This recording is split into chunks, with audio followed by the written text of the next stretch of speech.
Talk about my beef with Bin Laden. Okay. Okay.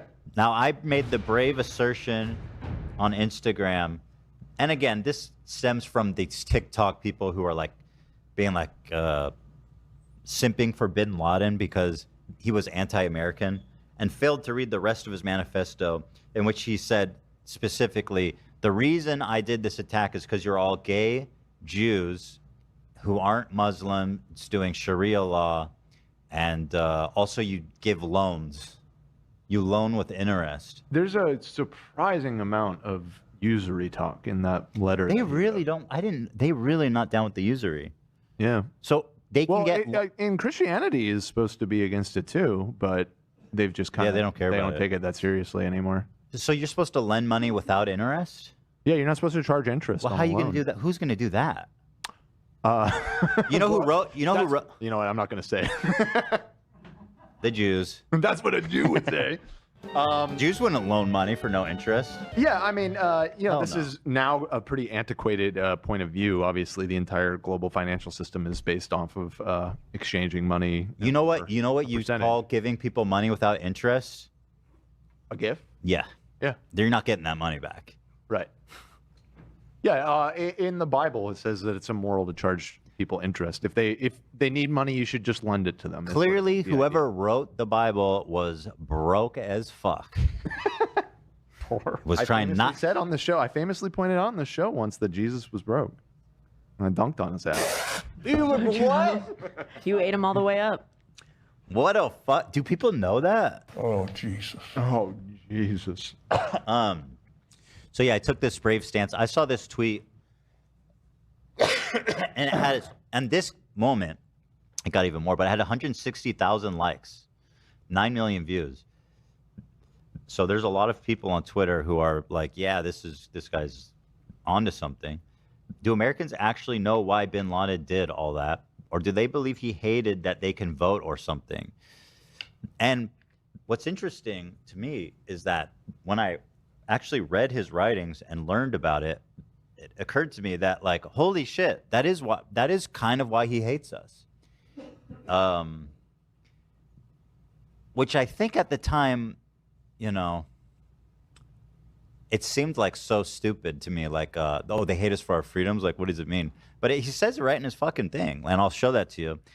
I said he did quite literally hate Americans because they could vote and had freedoms. He specifically states in his writings the reasons: homosexuality, lack of Sharia law, drug use, lending of money, and letting Jews run the country, or the world, frankly. Please read his writings before regurgitating tanky talking points and running defense for a mass-murdering, homophobic, anti-Semitic piece of shit. Fuck Bin Laden, anyone trying to rewrite history. Well, can you imagine? People started lining up to die on this hill of defending Bin Laden.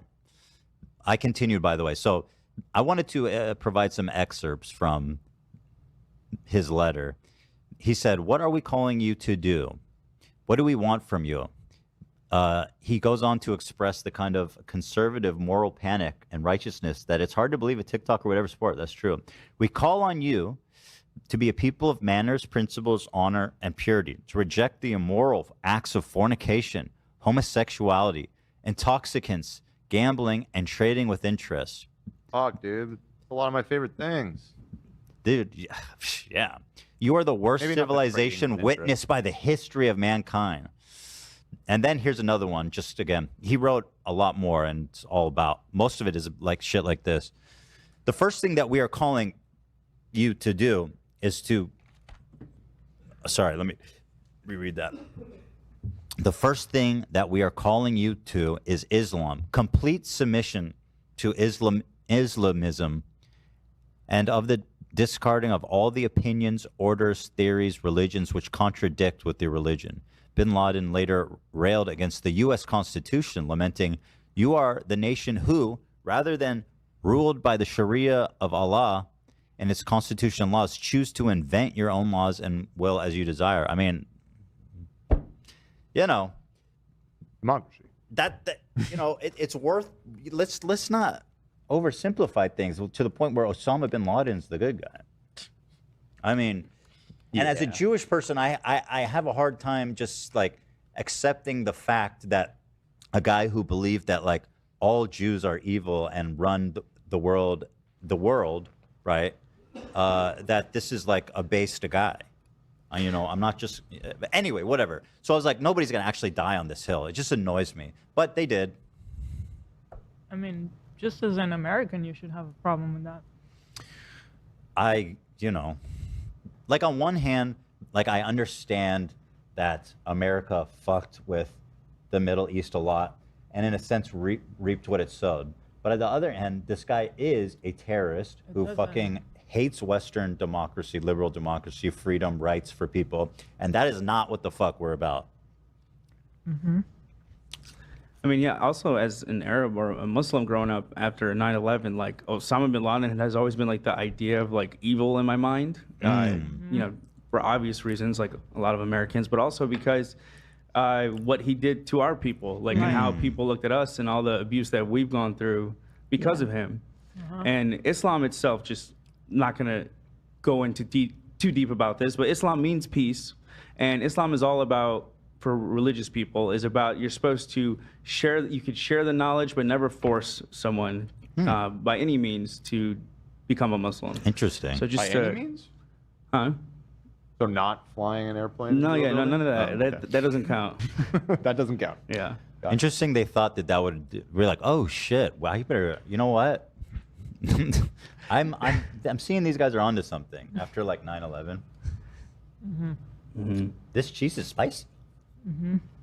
Yeah, I mean, if I want to extend a little bit of grace to some of these people that, you know, I'm assuming have not actually taken the time to fully read his manifesto or his writings or whatever, you know, there are parts of it where he's critiquing, you know, U.S. imperialism and messing with countries in the Middle East, like you said, and it can come across as like, okay, he's making some points here, but like you have to read on, like you can't just read like you can't read the back cover on this one. Like you should delve a little bit deeper, because the further you read, the more it's like, oh, he's fucking insane. Okay.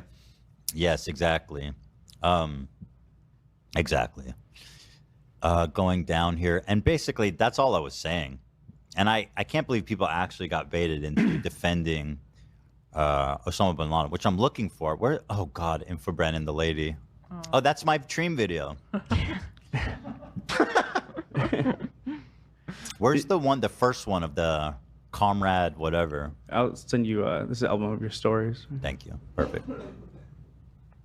So the first thing I saw was this dude named Comrade Casey, whose response to, and again, I'm showing his literal words. Comrade Casey says, Ethan Klein has never heard of historical analysis. And I'm thinking like,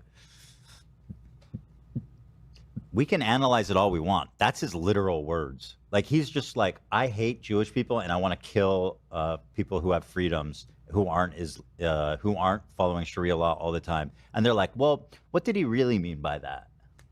It's like he said what he fucking meant. It's obnoxious, but this isn't actually the most obnoxious. Then comes everybody's favorite Hasan moderator, two-time rising star. Let's make it 3. Frogan. I'm sorry, but the two-time rising star thing is so funny. Like, you get that once. Are you sure she's 2 times? Yes, I even fact-checked it. I even fact-checked it. She won back-to-back. Here, let's do a double fact-check. I think she only won it once. No. Hold on. Rising Star Award twice. Oh, she was nominated. So she won once and was nominated the next year. Yeah. So she didn't win twice. So, I mean, it's still funny. But I guess not as funny. Well, it's been long enough. Let's get her back on the ballot. She said, so here I am saying, actually, Osama bin Laden bad. And her response was, this motherfucker never shuts up. Oh, my God. I mean, you could shut up yourself. Just saying, but like. Well, every time I've gotten into it with her, she has started put herself in the middle of a Yes. charged conversation that I'm having. And then every time I say, okay, let's engage, then she's like, I can't believe he would focus on a smaller creator. It's like, listen, just stop talking shit. You know, this is the girl who was on in Hasan's Discord saying Ethan hates Arabs because I unfollowed her on Twitter. And just remember where this all started. I quietly unfollowed her on Twitter because I did not want any issues. She was posting stuff about October about October 7th that I thought was distasteful and was upsetting to me. And so I silently unfollowed her. I don't know what's a better way to do than that. And from that, she started, you know, shitting and pissing and saying that I'm Islamophobic, that I hate Arabs, and that all this kinds of stuff. And it's like, okay, well, let me say something about that. So of course I had to respond here, and I said, oh, here's what I said. I said, tankies falling over themselves to defend Osama bin Laden should tell you all you need to know about their movement. And you really do. It's like you can like give historical analysis, but this guy is literally saying like, wow, are you dumb that he hated us for our freedoms? And it's like, well, he did, and other things. So what the fuck do you mean? Anyway, here is Frogan telling me to shut up when don't shut your mouth when you're criticizing Osama bin Laden. I said, this is a Hasan mod telling me, a Jewish man, to shut the fuck up because I dare to say Osama bin Laden was bad and hated Jews. Please understand this is why Leftovers ended and that her voice is not fringe within his community. And yeah, I mean, I've never come out and said it explicitly, but it is kind of, I think I have more or less, but like, yeah, I mean, his community is the reason that I no longer wanted to do the show. It was, not all of it, but like a large contingency of it was really, in my opinion, not something I wanted to be involved in. The dialogue that they were having about us was pretty wild. It was, in my opinion, not something I wanted to be involved in, and not something I certainly wanted to have on my channel and promote and have people entering a community that says such things about me. You know what I mean? Like, now, I don't believe Hasan has these views, but or at least he doesn't voice these views. I don't believe he does. He's more thoughtful. But a lot of people, for some reason, in his community, do have these views. And I continued on here. And again, as a Jewish man in a time of rising anti-Semitism, like, who the fuck are these people to tell me what is and isn't anti-Semitic and what I should and shouldn't be offended by? Like, imagine lecturing any other minority group on like what is and isn't okay. And this whole Zionism thing is just so fucked up. It's basically a purity test on Jews. You got to be, are you a good Jew or a bad Jew? So in what world is that normal to be like, sorry, no Zionists, death to Zionists? So, you know, you go to all these campuses, no Zionists allowed.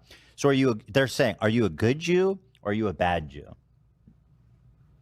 That's the conversation. And again, I emphasize this because I don't think people appreciate it, but 90% of the world's Jews would be considered Zionist. And I think that the whole Zionist thing is like again, not all Zionists are anti-Semitic, but a lot of anti-Semites are using this Zionism cover as like a easy backdoor to being like deeply anti-Semitic, because again, you're doing a purity check on me saying, are you the good Jew or the bad Jew? And that's just fucking insane. You can't do that to anyone else. And again, it's 90% that part of the propaganda is they convincing people that Zionism is not the majority of Jewish people and that it's some fringe belief and stuff. But in actuality, it's 90% of Jews who support Israel. And if they were overtly hating 90% of an ethnic group, that would make them racist. So it's kind of like a mind trick to allow them to be racist without having to be racist. And again, It's also the way the word is being used. I don't feel like it's being deployed like a slur. Yeah. if somebody says that to me, I get called that all the It time. feels like they are cursing me, and it feels like a bad word. Oh, it is. They use it like that. And again, I'm a Jew who is like, by any means, certainly, if I am Zionist, the least Zionist of all of them. Mm-hmm. But I get called a Zionist up and down the fucking internet all day, every day, by Nick Fuentes people, by Sneeko people, and by Hasan people. You know? And like, I shouldn't have to fucking take it. You know? We were taught that being a racist, for the last 2 decades, that being a racist is the worst thing you can be. Right. And I happen to agree that it's a very bad thing to be. However, when it comes to Jews, it's like, oh, not you, though. You're a Zionist. Also, Zionism, again, when I say Zionism, it's not about Middle East domination. It's not about racism. It's not about apartheid. It literally just means that, like, Jewish people having a country. That's all it means. Everything else is extra. Everything happening in the West Bank and Gaza is extra. It's just to do with Jews wanting to have a homeland. It was galvanized specifically after World War II when all the surviving Jews said, like, let's not fucking do that again. And they said, let's get a country so we don't have to rely on other countries to protect us and to, like, tolerate us because, you know, as we know, the history of the Jewish people is just like expulsion after expulsion and then into Holocaust. And so they said it came from this desire. It predates World War II, but it was galvanized afterwards to say, like, we should get a country so we don't have to do this anymore. That's it. That's all it is. And read the polls. I think it's people need to reckon with this fact that 90% of Jewish people think that the state of Israel is important to their identity, or that means something to them. Again, all the other bad shit, the like, you know, the warmongering, war cabinet, Netanyahu, the fucking, all the checkpoints in the West Bank and all the war happening in Gaza and all this types of shit is extra. It's got nothing to do with Zionism. This is just a bad government doing bad things. Right. Yeah. That's so, you know, it's frustrating and it's hurtful to see people who were, and by the way, the thing with Frogan too is like, she was apparently a big fan of the show for years since we started doing Leftovers. And I've never hid my views. Like I'm married an Israeli. I lived in Israel. So I don't know what all of a sudden, like, I'm a Zionist all of a sudden. It's like, well, I don't know. But imagine saying to someone who is like, Osama bin Laden bad, actually. This motherfucker never shuts up. Somebody said, and I can't remember who, but I'd like to give you credit, that it's like when the quartering, he quote tweeted, he has this famous quote tweet where he goes, someone said like Hitler is bad, and then he quote tweeted and said like, there we go, yikes. It's like Osama bin Laden bad. Frogan's like, yikes. You know, why even stick your neck out there for Osama bin Laden? So I responded to the inevitable anger. Let me say I give zero fucks about Frogan's crocodile tears. I'm not saying she actually cried, by the way. I saw people saying, did she actually cry? I don't know if I was just talking. Just that she complains when I talk about her, that I'm a big creator and I shouldn't talk about small creators. She has inserted herself in the middle of my conversations many times and cries when I respond to her. She's an official representative of Hasan's community, and the pressure should be on her to behave better and not make his entire community look bad. And I also blame Hasan for continually hand-waving her horrific behavior to the point that it feels to me like an endorsement. And this is the issue. And fuck Osama bin Laden and this life and the next. Yeah. That's my problem. Frogan's been doing this shit, and people like her. The whole mod team, from what I've seen, or most of them, are very much this. I mean, and, you know, it makes Hasan look bad. It makes me, as his friend, feel bad. And it makes me feel like he's endorsing their opinions. You know, it's one thing to tell me in private, like, just so you know, like she's just this way, and I know that she doesn't mean it, and all this kinds of stuff, but like it's another thing to publicly continue to platform her, and also not to address a massive portion of your audience that is just straight up fucking anti-Semitic. And not all, obviously, like the vast majority of them are cool, and a lot of people watch both of our shows, and that's cool and good. But there is a lot of people in his audience, and I don't believe he's willing to reckon with this, that are anti-Semitic. They are. Or just like overly hateful, even. Not even anti-Semitic, just like overly hateful,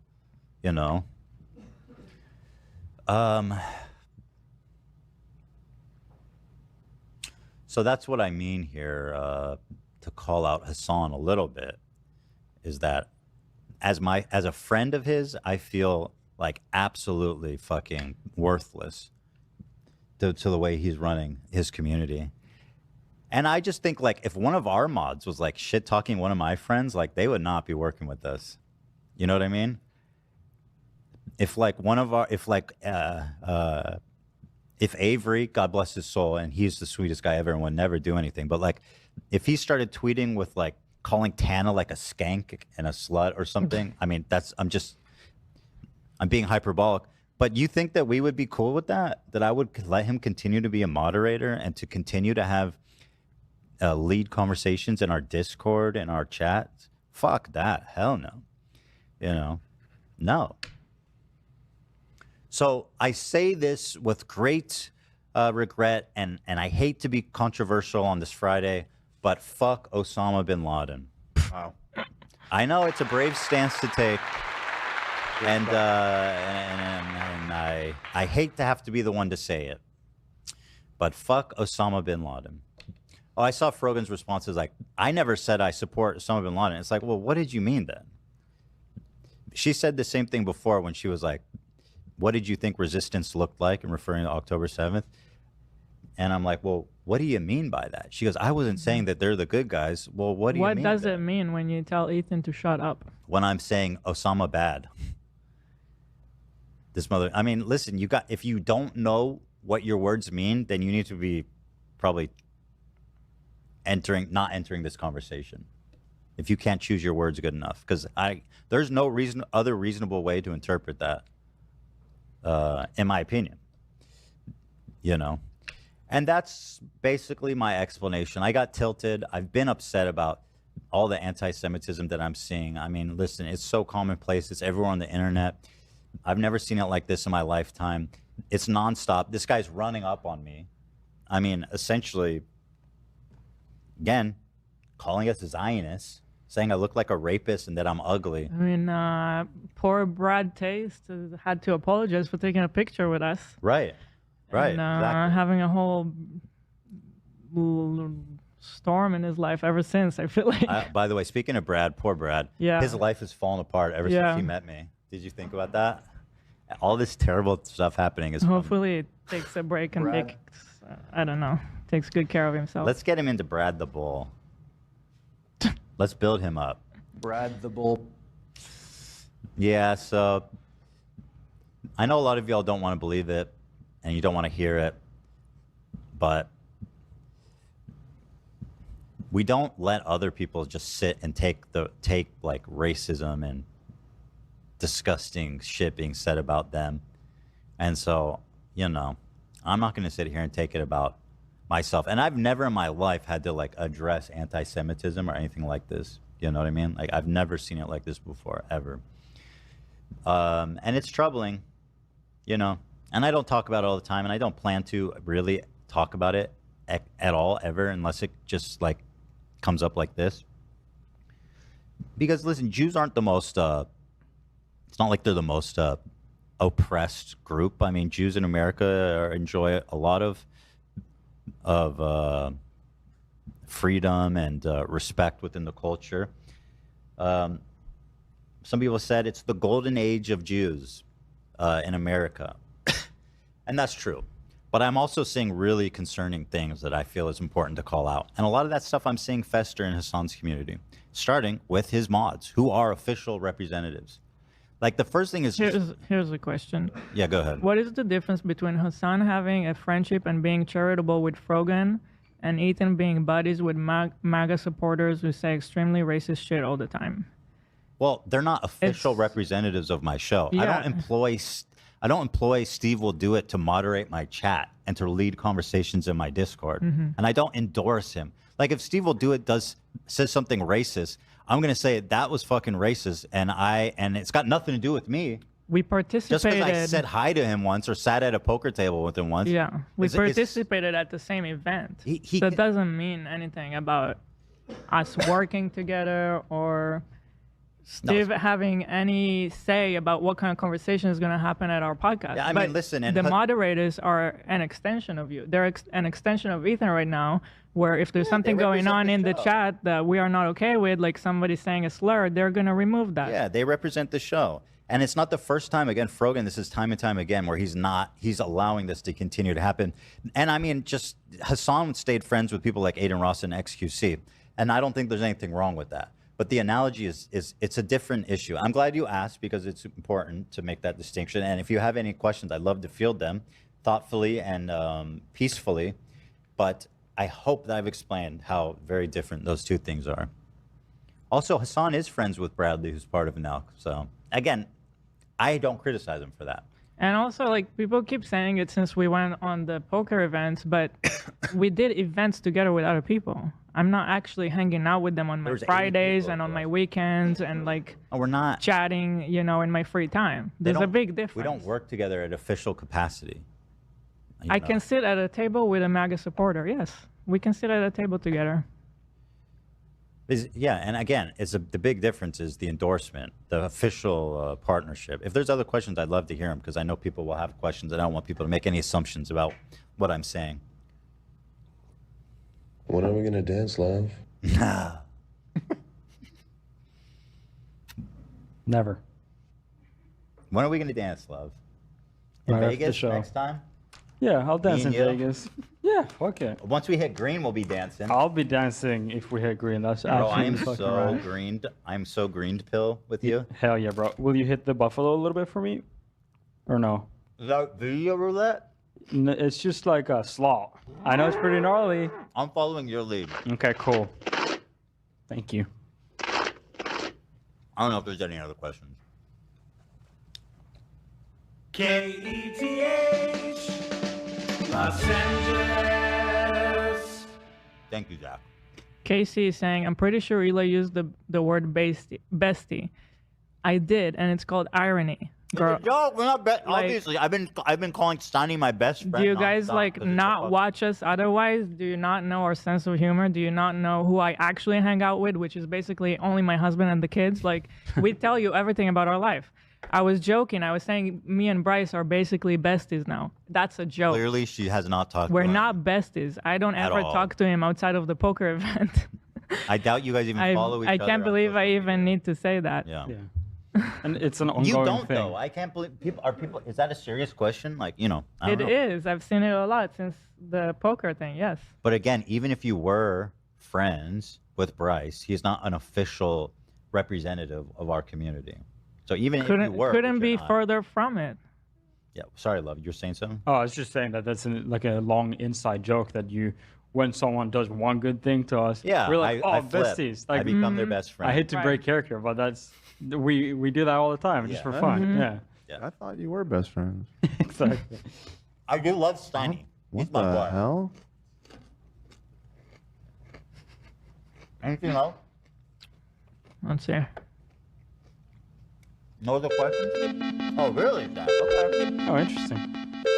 Get me out of this. Oh yeah, that's right. Once more for the road, people. Let's take it to where we. You know what? How about Los Angeles. How about the City of Angels? That's right, the City of Angels, Los Angeles, California. That's us. Wow, it looks fucking. Oh yeah. Oh How's the 10? God, How's damn the it. 10 West looking, Zach? Oh man, the 10 West is not too bad. It's a little jammed up. as you're approaching the 110. But once you get past that barrier, it's actually pretty clear all the And way the up to the 405 405. However, the 405 north, that's a real slow drive as you go on up past the Sepulveda Pass. 101. All the Past way up Football there. Center. Wow. It only clears up once you get out there to, what is that, Burbank? Yeah, around Sherman Burbank Hills, Boulevard. Sherman Oaks. Oaks. And then you're smooth sailing the rest of the way up to Sylmar, when it's a little bit more of a jam. Nobody's The southbound 101 is real rough. You're going to want to take an alternate route if you can. Maybe take the one. Surprisingly helpful information. Yeah. Can you show the when five? it's about you, you like it.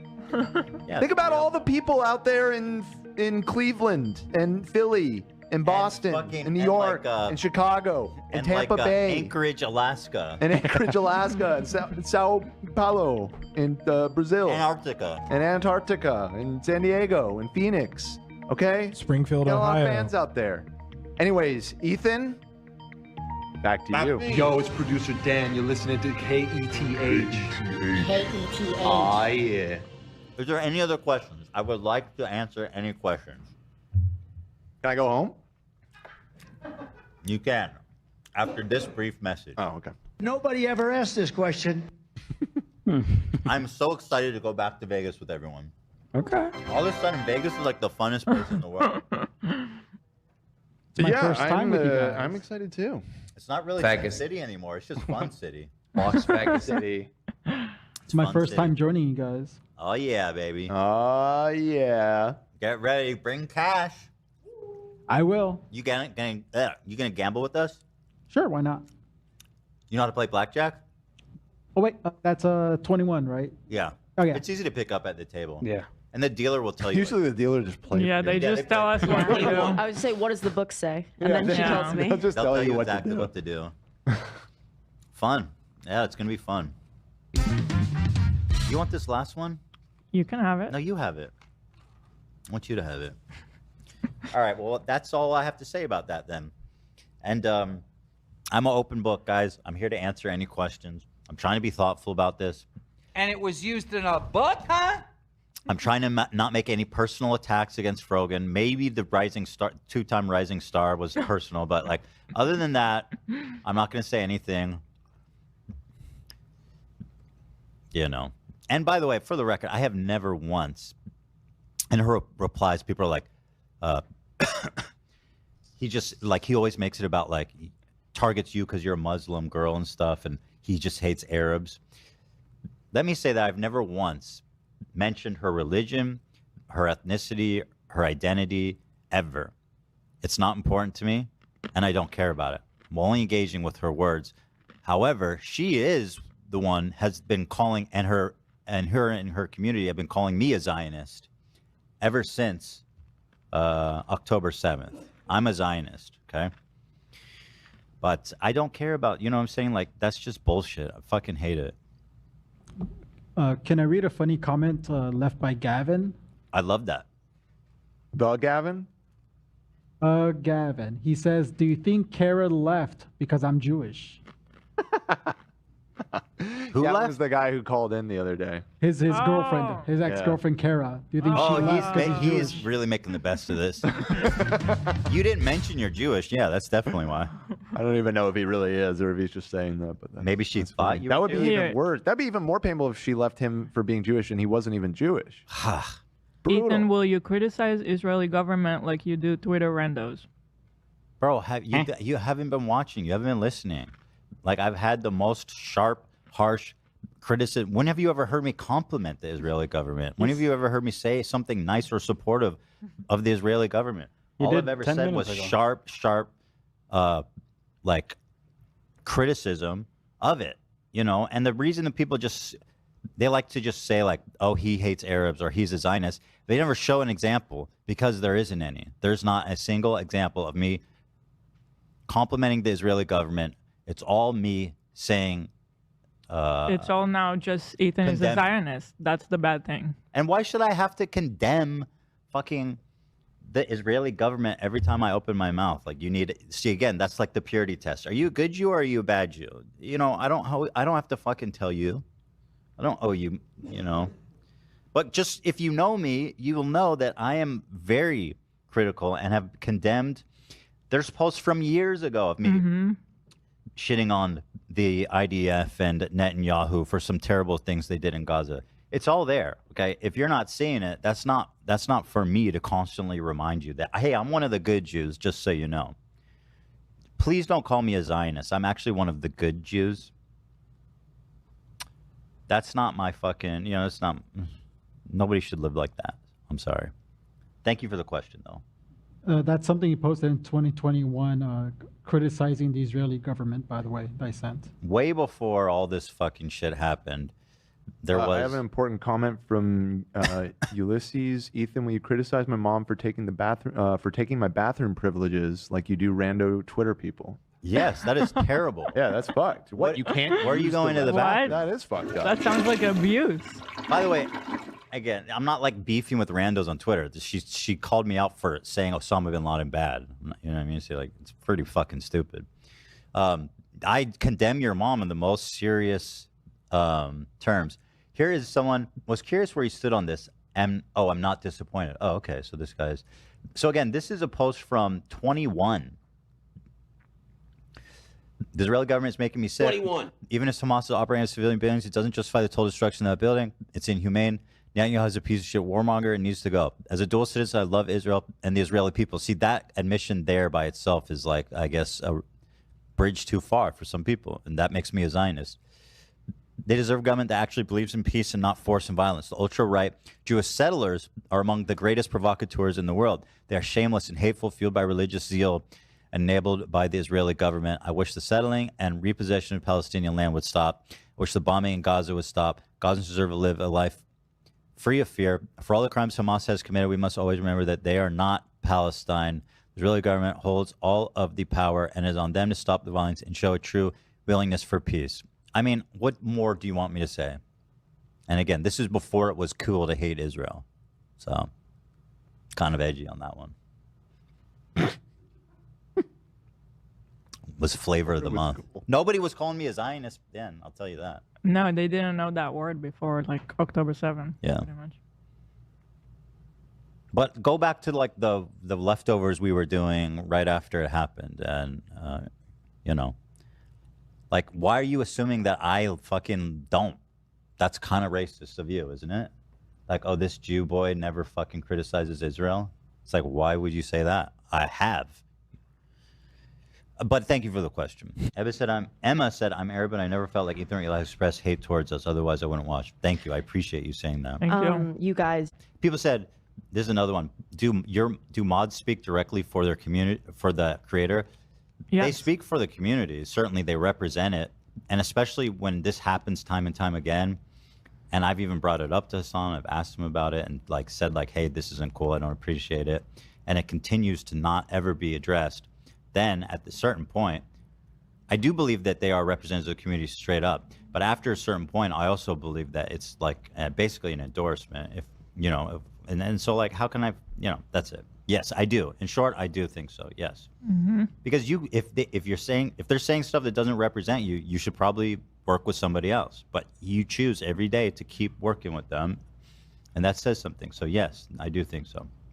Thank you so much. And that's all I have to say about that, guys. Fuck Osama bin Laden.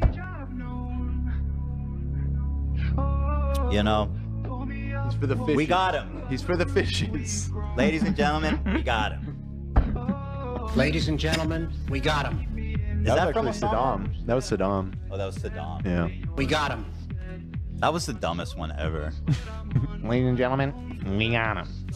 Anyway, guys, honestly, I often disagree with Ethan in some of his beliefs, but I hope he continues as is, open-minded, critical thinker, willing to apologize when wrong. You're a class act. I understand your frustration too. Thank you. Nice. Azadeh. Falahi. Thank you so much. I appreciate that. I appreciate that, you guys. Thank you. Let's do this. Why the H3 Leftovers podcast will never return by North Star Radio. In 2021, Hasan Piker. That's very patronizing. Yeah, I am being patronizing. I don't know who the Hold on. You are, and you're over here chirping all the way from London about Palestine. The biggest political Twitch streamer on the platform was blowing up in popularity, thanks in large part to his coverage of the 2020 presidential election following his controversial departure from the Young Turks. America deserved 9/11, dude.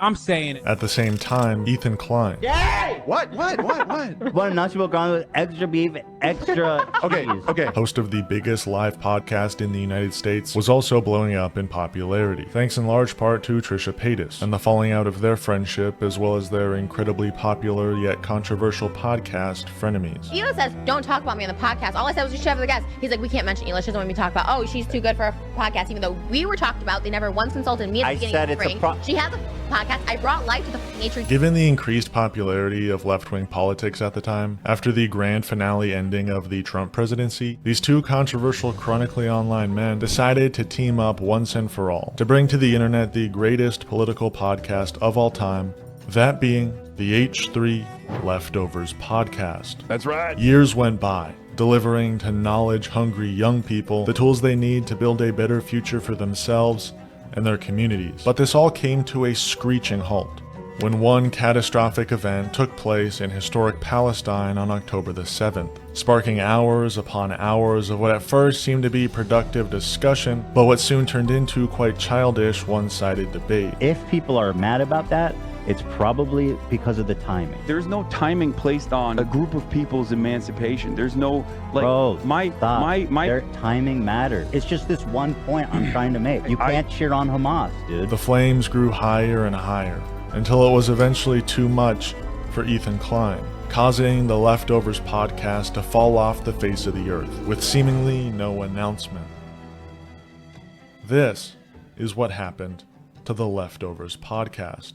And this is why the Leftovers podcast will never return.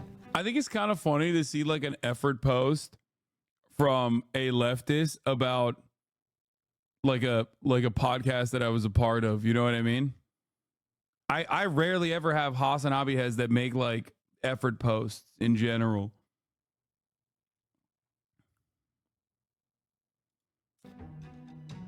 He did it like a true crime video. It feels weird.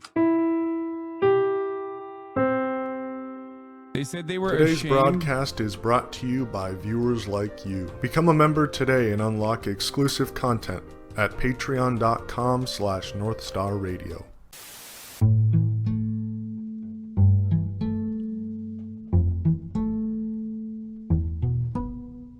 Going back all the way to the beginning of the H3 podcast, politics was always being discussed. He called you and Ethan terminally online. I mean, he's not wrong. Also, I think North Star is a really interesting subject because he's a great content creator in and of himself, like as a standalone content creator.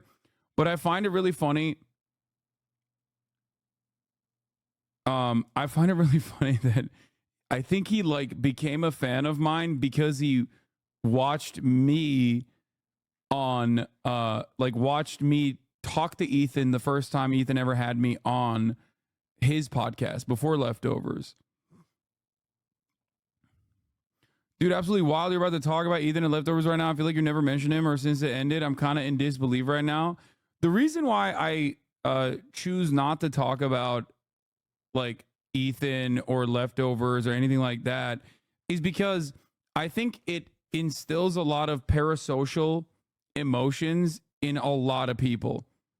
And that level of like parasocial behavior ends up being unproductive because there's no, like, people literally fucking bring up Ethan when I'm talking about Israel Palestine, when in my assessment it's like he is not even meeting the standard of like content creator who is across the board, a content creator who's like across the board against most of the things I believe in. Okay.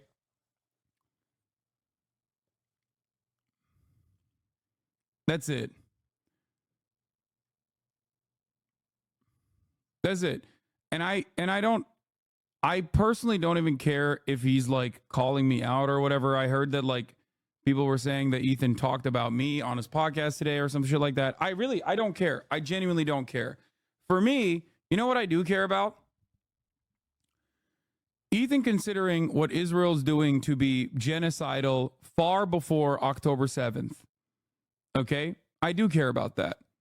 I think that that matters, especially when he is so close to the subject matter, so close to the different aspects of social conditioning that play a pretty prominent role in the development of American Jews, who are very progressive people overall. Okay? I don't care. In no matter what he says about me, my community, or my mods, I still firmly believe, okay? I still firmly believe that regardless of everything else, regardless of how he's responded to people yelling at him online, regardless of all of that, I place a lot more emphasis and a lot more value on those things that he has said. Because when people say like, oh, he's being Islamophobic. Yes, there are definitely instances where he said things that are Islamophobic. Okay, both in the past and even recently. I think you guys forget that I myself am also Muslim. So when he does that, it's not like a dehumanization that doesn't feature me at all. It does. It does.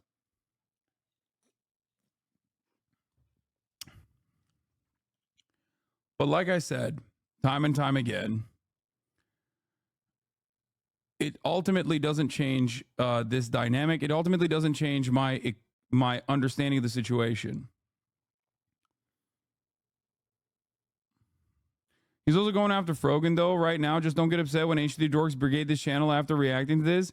Well, what's really interesting about that is that I think his community is probably more pro-Palestine than even he might be. Like, he is, yeah, I think there's probably other people from different communities that have presented themselves as like lifelong fans of Ethan. But I think he has a very large audience of very progressive young people. Okay. And as a person with a massive audience of very progressive young people, there are probably a lot of people who are more, I would say, more in favor of, not to say like he's more pro-Palestine than he is. I don't know how to communicate this. Like, I think his audience probably is more at odds with him on this issue than he suspects.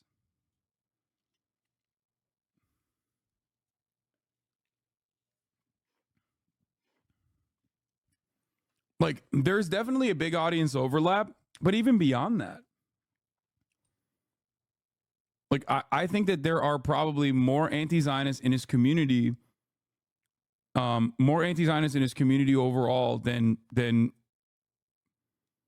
I mean, I don't even think that than he thinks. Like, I think that a lot of the anti-Zionist sentiment was attributed to me, but I think that's just what happens when you have a very progressive community overall.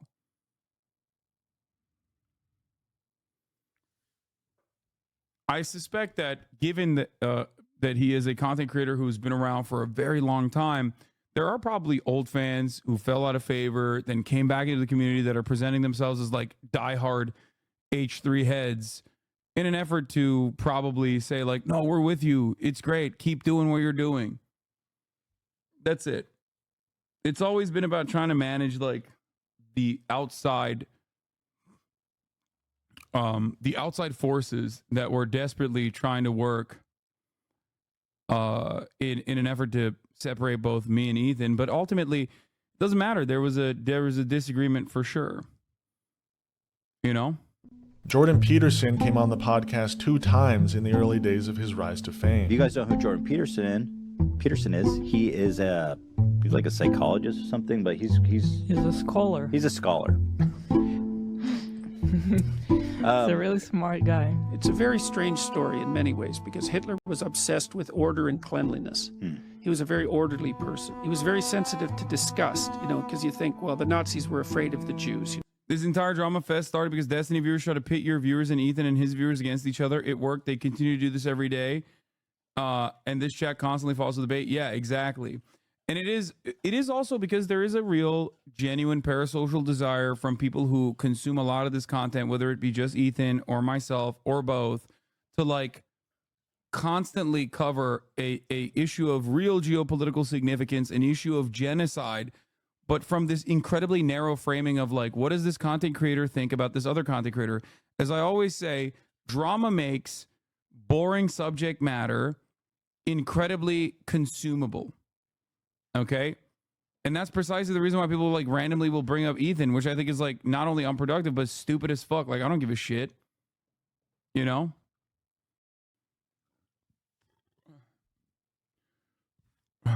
Anyway, Ethan's so fucking woke on certain issues that he did things that I wouldn't have done, like deleting the Jordan Peterson videos, unless he like felt embarrassed by it, which is a, you know, different thing. But and yeah, I don't know. I think it's silly. You know, because they were other, and that's not right. What's more accurate is that, especially Hitler, he was very sensitive to disgust. That's what it looks like. If you're disgusted by something, then you want to eradicate it. Right? If you're afraid of something, you want to run away. If you make a why left to left video and do a right wing shift, mark my words. No, you're wrong. No, I don't think so. I don't think so. You're crazy. No way, dude. No fucking way. Like, I would believe that for a lot of other people, but I would not believe that for Ethan. No, especially because no, you see, this is what I mean. This is what I'm talking about. You guys are lasering in on one issue and not thinking about like the person, okay? Not thinking about the person, not thinking about all their other perspectives, all their other opinions. He's currently hanging out weekly with the Nelk Boys. Again, you're looking at like, no.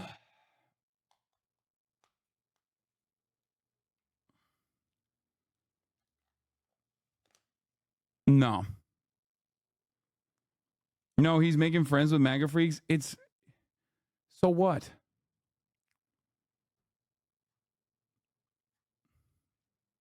So what? He's always had a shit ton. He's always had a shit ton of like right-wing freaks and whatnot in his orbit.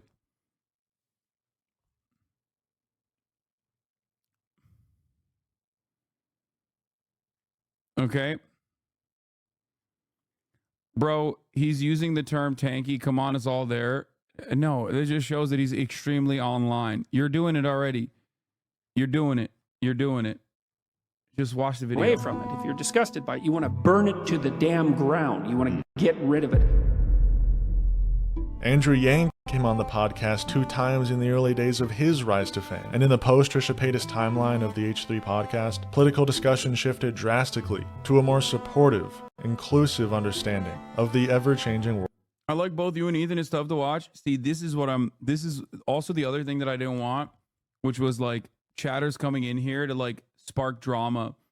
There are certain things that I will not abide by. If you come in here and say, I wish you control your audience more against the anti-Semitism, is completely unacceptable. You're being disrespectful to me, and you're being disrespectful to the thousands of Jewish members in this community that are prominent members of this community for many, many fucking years.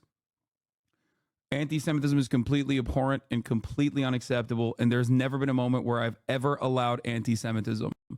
That's it. That's my red line, okay? I'm very open-minded, and I'm very nice, but if you come in here and you ever fucking chirp and claim that there is anti-Semitism that I'm allowing in this community, you're fucking wrong, okay?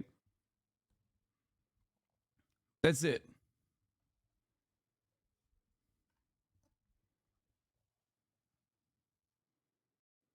Like, I think you are trying to bait in this situation. Like, you might be a former fan, but this is completely ridiculous. Okay? It's ridiculous. World around us. This guy is the peace and love guy. There's no such thing as trans people. That's something that you created. So have fun with your little dreamland. But that's just not. By the way, this is why I also say like Ethan is not gonna fucking become a right winger or whatever. Look at him. He's like shitting on Nick Merckx for his like obvious anti-trans takes. Like he's pro-trans. Real. Take it from me, a dude who's never known a gay person. Penis, dude. Vagina, girl, done. Slam dunk. Come in here with that fucking We got him again. Slam dunk. Penis, vagina. Boom, boom. But it wasn't until one fateful day when Ethan Klein and the H3 podcast decided to dive into the deep end of the online sphere of political commentary. That day was the beginning of the end for Steven Crowder. Oh, there he is.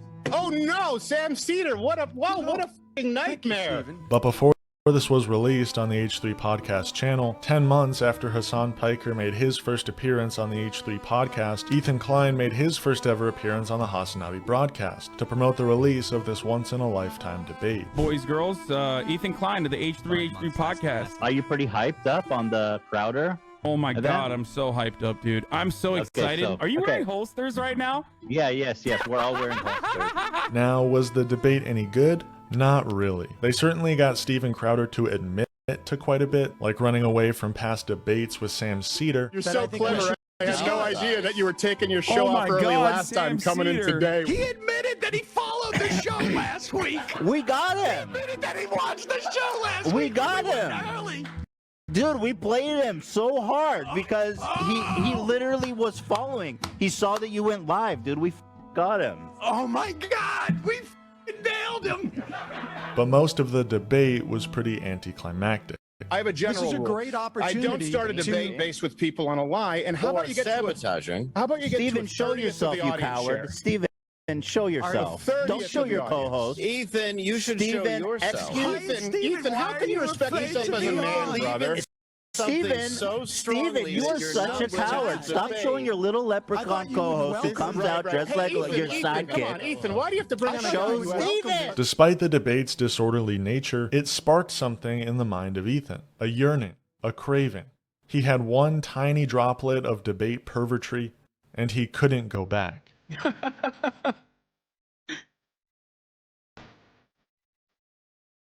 Oh, God.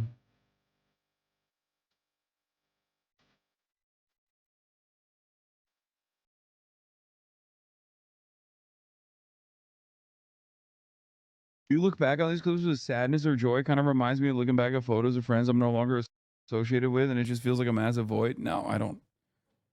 No, dude, I'm happy. Listen, instead of being sad that something ended, why not be happy that it happened to begin with? You know, that's the way I look at it. It's like the DNC. Listen, I never in a million years would ever think that I would become one of the largest content creators on any platform, okay?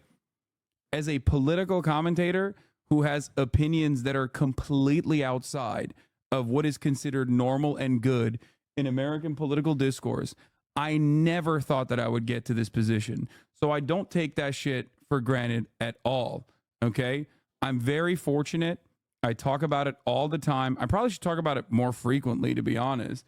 Like, I have a place that I can go to every single fucking day, okay? A community of like-minded individuals who don't fuck around, who don't actually allow any kind of like serious infractions against marginalized communities at all. Like, this kind of stuff I never would have imagined it. I became a content creator in an era where there was nothing like this, okay? You had Sam Cedar, you had the Young Turks, which is kind of funny to bring back now. You had Democracy Now!, you had like Some Air America, okay? There was nothing. There was nothing online.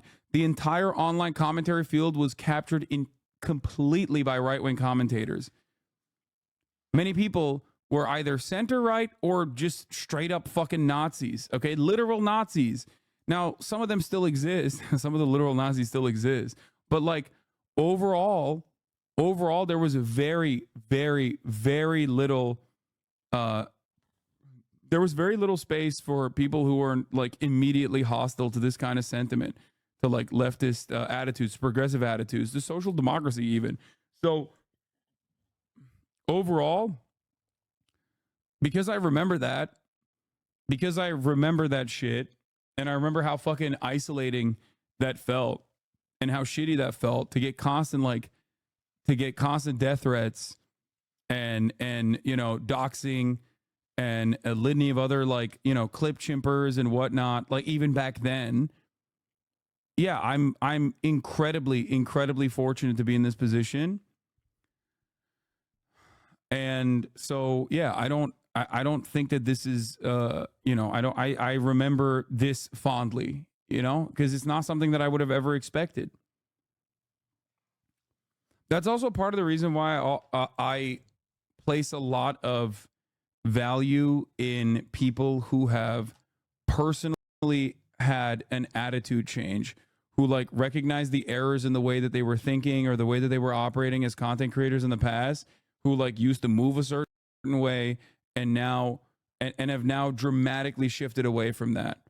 Like, that's why I hype up Ethan and hyped up Ethan quite a bit as well, because like regardless of what he had done in the past, like he is a person who truly changed. And I do believe it. I think that was legitimate. I think that was genuine. A lot of people try to ascribe like cynical motives to people doing things like that, where it's like, oh, he couldn't be edgy anymore, that's why he did it. Like, I don't think so. I think it was a genuine change of heart.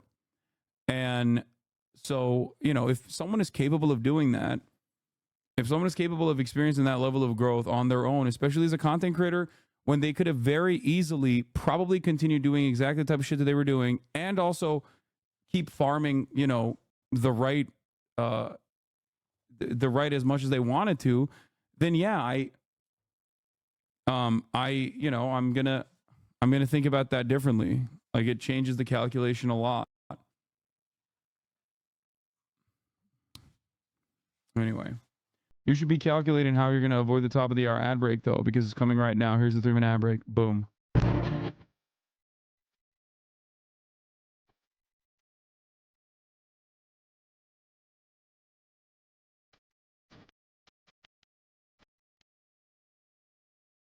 Day and night, week after week, Ethan Klein was not only debating the greatest of the great, but was winning in said debate. No, I think it's more so for women pick violent men more than men pick violent women. Based on what? Do you feel that sometimes you argue from emotion rather than like concrete facts? I feel this to be true. Do you feel you do that a lot or no?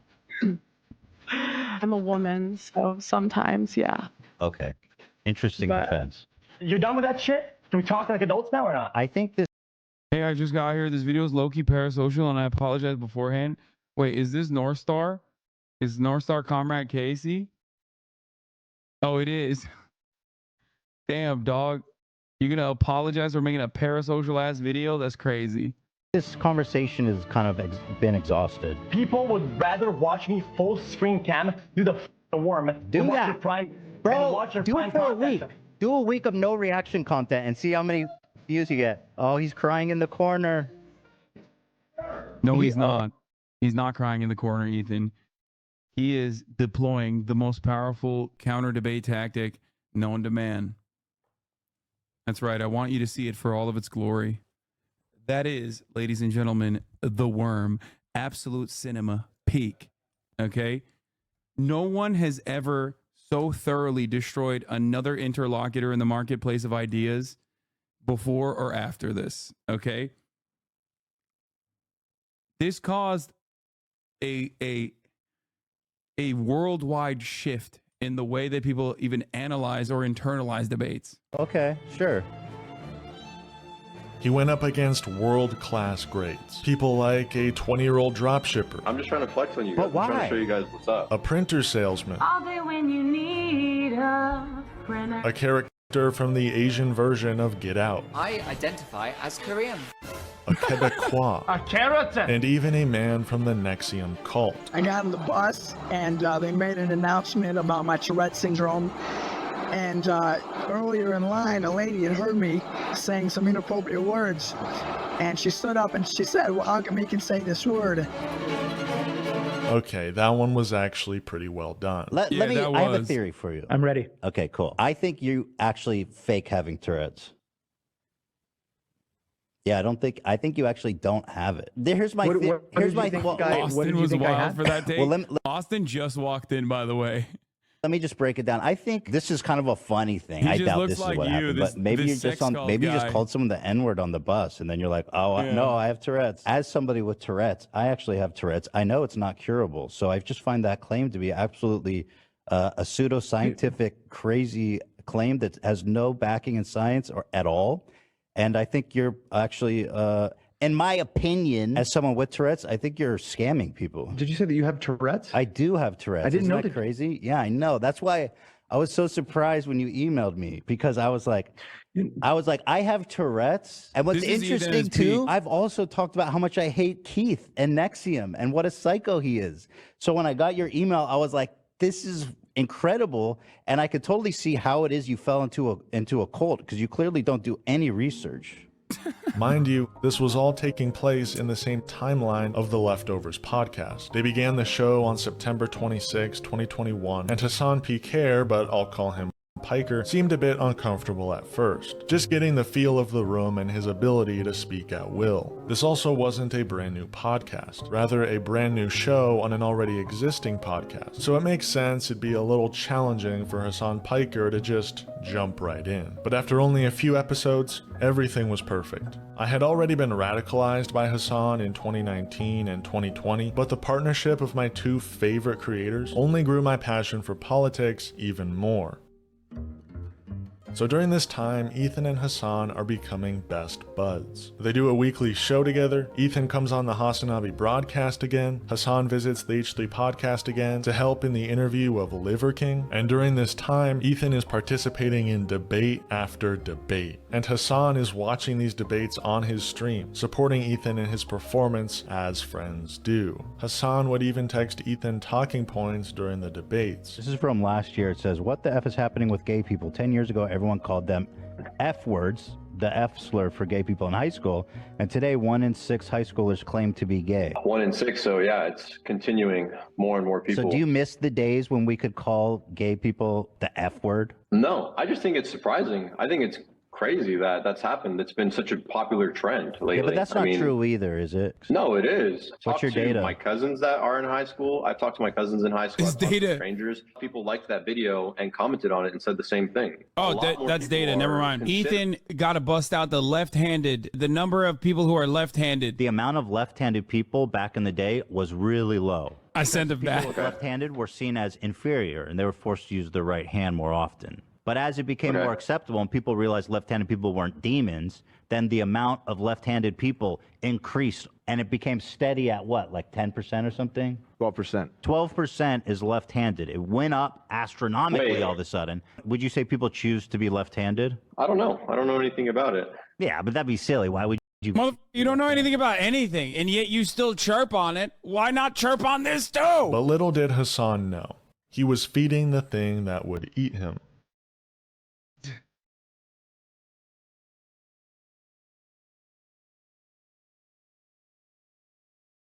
I don't know if it's like that. I don't think it's like that. He was flying too close to the debate pervertry's son, and all of a sudden, seemingly out of nowhere, Ethan, sitting there with a very large debate ego, turned around to face towards Hasan and said, "Allow me to debate the master."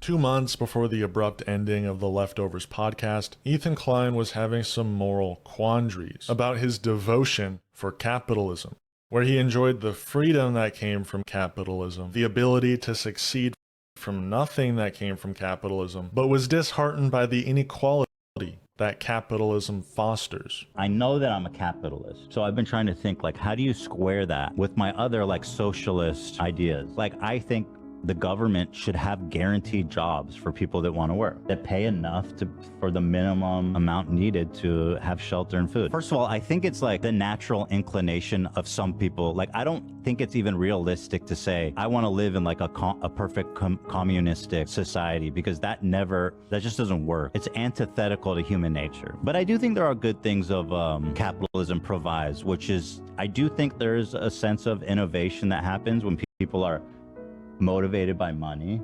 and pushed to, do certain ideas. I don't hate the idea of like people who can be successful. I think it's good. I think that capitalism is a more realistic system of government. It's because he's a dangist. Socialism is not about poverty. To be rich is to be glorious. Ethan shall... He's a dangist, dude. To be rich is to be glorious. Governance than like fucking communism is, Communism never works because people are inherently corrupt, and whoever's in charge they're gonna be greedy, they're gonna be corrupt, they're gonna fuck everything up. It doesn't make sense. Like, it's almost like weird virtue signaling to be like, I'm living in modern day America, but I want a full communist revolution. I'll take on humanity, dude. I am a capitalist. What do you want? You know what I mean? Yeah, and I pretty think much. but the thing is, like, they think that like workers should share in the workers should get a percent of your earnings, essentially, a percentage of their production. I don't agree with that. You're watching a capitalist pig. Deal with it. You guys are all like radical communists. There's that many radical communists. They're not radical communists. Not everybody that's anti-capitalist is a communist. It is kind of a radical take, that being. So this is like, I think this should be a pretty good indication of like Ethan's community, at least like those who are chatting in his chat. Because it's not like I was watching him during this, or it's not like I was streaming during the, it's not like I wasn't streaming during this. Like, I was probably doing, at the same time as this was happening, I was probably streaming my own shit. You know what I mean?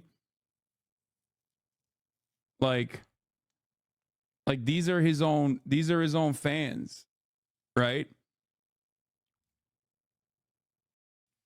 Like, these are, my point is, there's a lot of people who don't agree with Ethan on certain issues that still enjoy his content, and that's perfectly valid,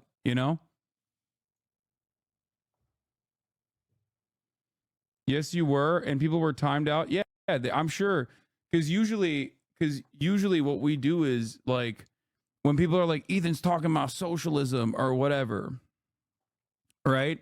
Like, I'm sure people were probably coming here to get me to like cover it or whatever. And I was like, not really inclined to do so because I was probably doing some other shit. That was actually a big part. There was a lot of people back in the day that would be like cross-pollinating both streams, where they'd be like watching Ethan and then would come in here to be like, oh, Ethan's talking about this, like, cover it now. And I was like, no, I don't, I'm not going to do that right now. I'm like talking about the news or some other boring shit. Okay. Like, so the reason why I say that is because, like, I think that I can't speak to what is inside of Ethan's mind beyond what he has said. And I did always get the feeling that he thought that, like, I was egging on his own community to like hate him.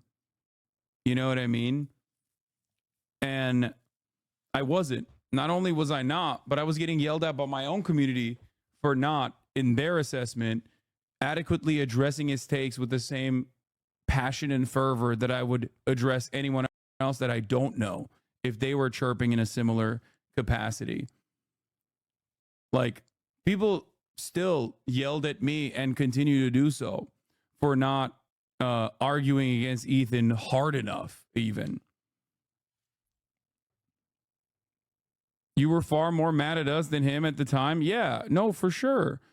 I was, because I thought you guys were being ridiculous.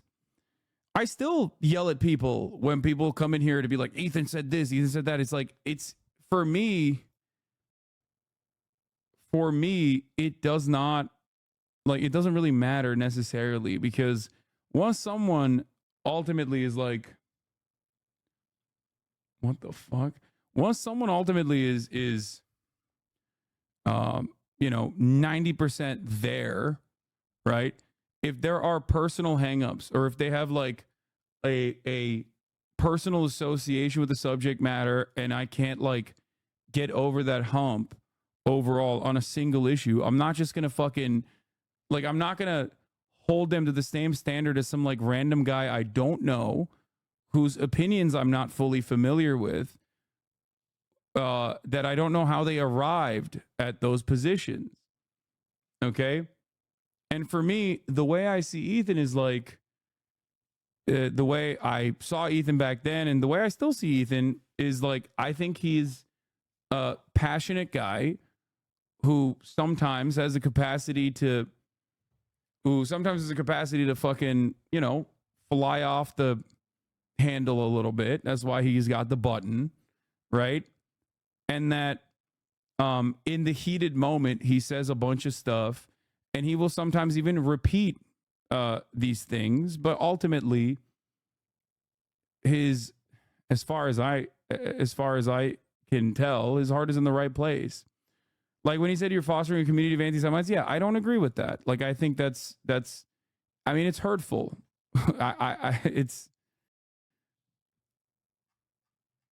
It's completely untrue.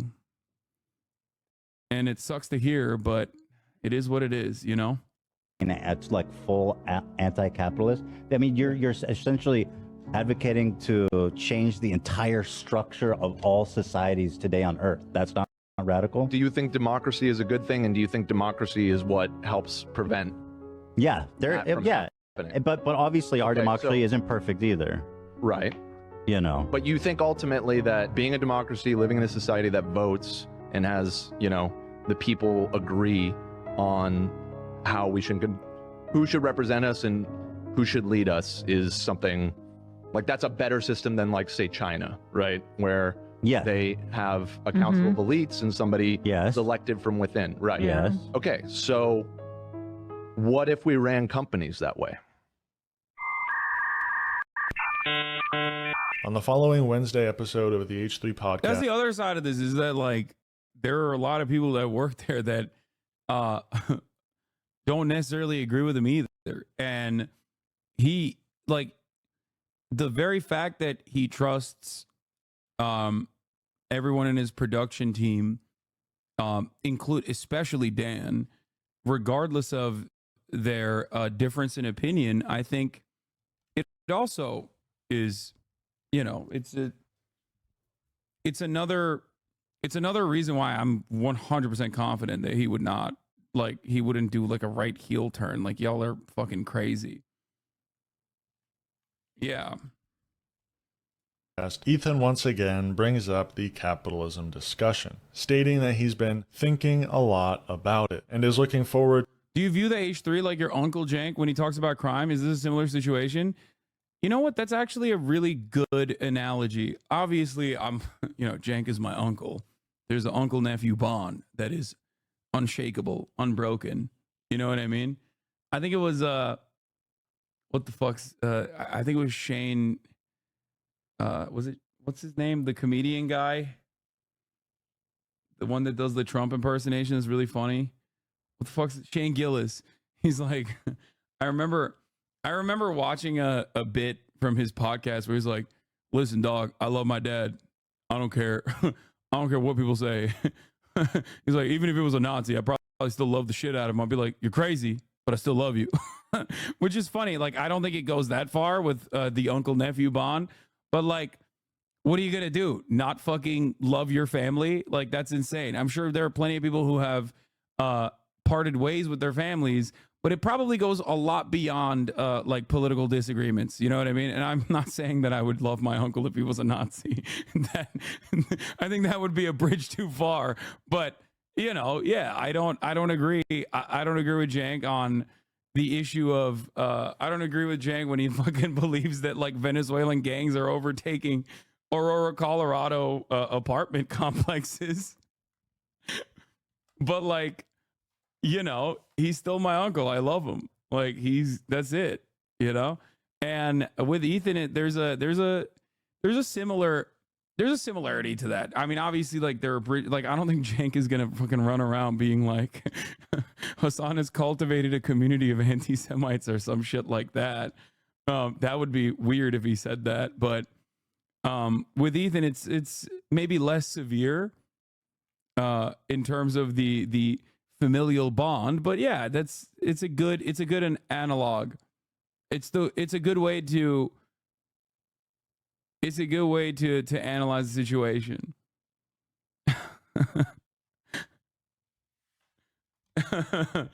Oh man. Did Ethan even say that, or are you just saying that he implied that? I don't know what he said. I haven't watched any of his like takes on me or anything else. People in the chat are saying he said that today, which, you know, it is what it is. What are you going to do? I mean, it's just patently false, and it's sad to hear that, but it's definitely, it hurts my feelings to hear that, because it's something that I do care about a lot.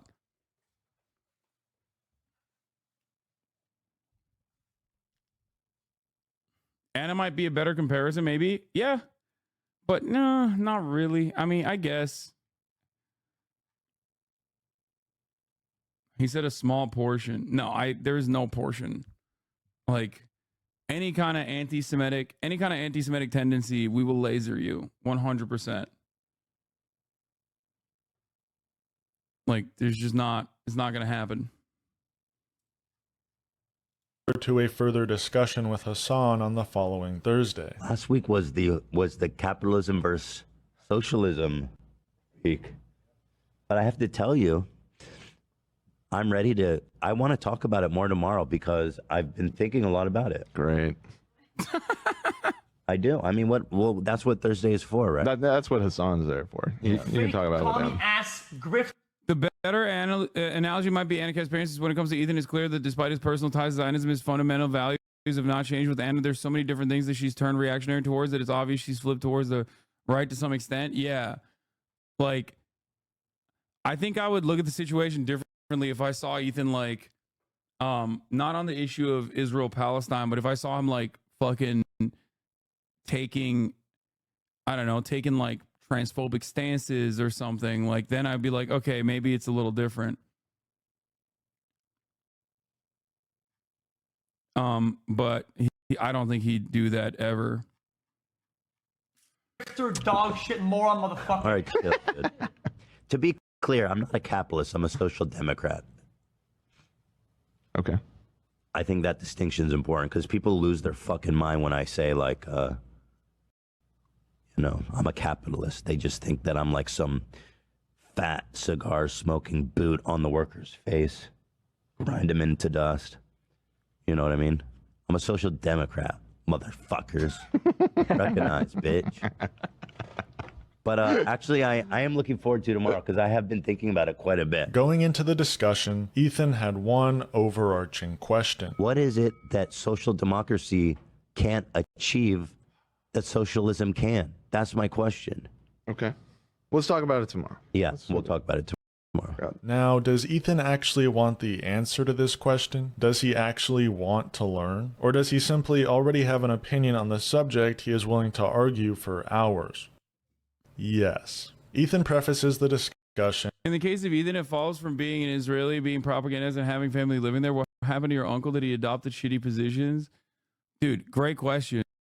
I think he just like saw too many homeless people and his brain broke.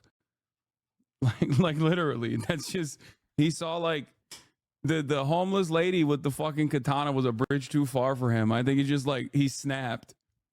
Like he saw that and was like, nope. Nope. I'm done.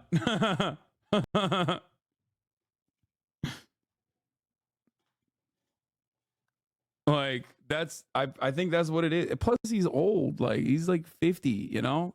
Come on. This guy keeps asking me questions, or there's like a bunch of people asking me questions about like Latin American leaders, man. I'm not going to answer that right now.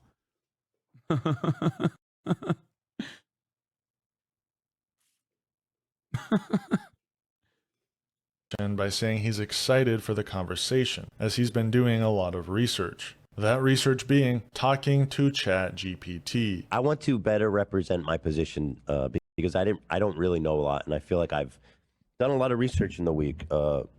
Let the conversation So, begin. What did you do? What did you read? What kind of research did you do? I had a very in-depth conversation with ChatGPT.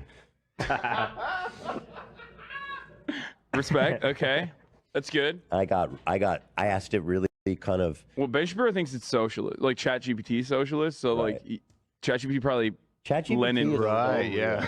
Yeah. ChatGPT keeps it so real. You don't even know. ChatGPT Lenin pilled you. They focus this discussion on a few distinct questions or quandaries Ethan is having with capitalism, and he's not as willing to learn as he originally made it seem. And the labor class I still feel like that's exists. an assumption. I don't know that that's true. They first discuss his overarching question. What can socialism achieve that social democracy cannot? So let's talk about this. Now, my first question is this. Given that, in a social democracy, we can regulate things like taxes, housing, higher education, sharing jobs, and all this kind of stuff, what are the problems in social democracy that we need socialism to address? So, social democracy is still capitalist, with serious, severe market regulations, right? Mm-hmm. The issue is twofold. One, social democracies don't address some of the domestic problems because when there's still capital accumulation. So which domestic problems? Domestic problems such as labor issues, homelessness, like there's no way to fully eradicate that because the inherent class contradiction between the owner class and the labor class still That's exists. an assumption. I don't know that that's true. That there's just going to be, there's not going to be homelessness in socialism, but there will in social democracy. Well, the idea is that completely abolishing the profit motive in certain commodities like housing, for example, will address that problem because then you're making housing specifically for need rather than so you can make money off of existing units. But we acknowledge that in a social democracy, that's. I think one of the craziest parts about this conversation was that there were, again, charlatans who we know are fans of goblin porn, okay, who tried to make it seem like I didn't do a good enough job explaining certain subjects to a person who was like being, somewhat contentious under the guise of curiosity. Okay. And that is like one of the most annoying things because a lot of people don't actually just like look at a thing and let it sit and just analyze it with their own opinions. And they need someone to handhold them through this process. This has happened a couple different instances in my political career. Like when I talked to what's his face, the fucking Herschel Walker's son, Christian Walker, about transphobia. And obviously these are not the same. Like Ethan and Christian Walker are nowhere near the same. Like their level of curiosity and their charitability is not even on the same orbit, right? Christian Walker was deliberately trying to be transphobic. Ethan here is definitely still curious about my position. And there's a level of respect. But with Christian Walker, when I dealt with him and I talked about how, like, you're being crazy for, this hyper focusing this much on like trans girls playing sports or whatever. A lot of people were like, why didn't you, dive into the data? Why didn't you do this? Why didn't you do that? Because I think that the way I dealt with it was a significantly better way, which now a lot of people also champion that position now that Tim Walz says they're being weird, for example. They're like, oh, it's so brilliant when Tim Walz says it. Just remember, being a real leftist is sometimes about being right just too early. And that in the future, if you were duped by other content creators in the way that they analyze certain situations and you came in here to repeat those talking points because you thought you would come across brilliant, maybe don't do that.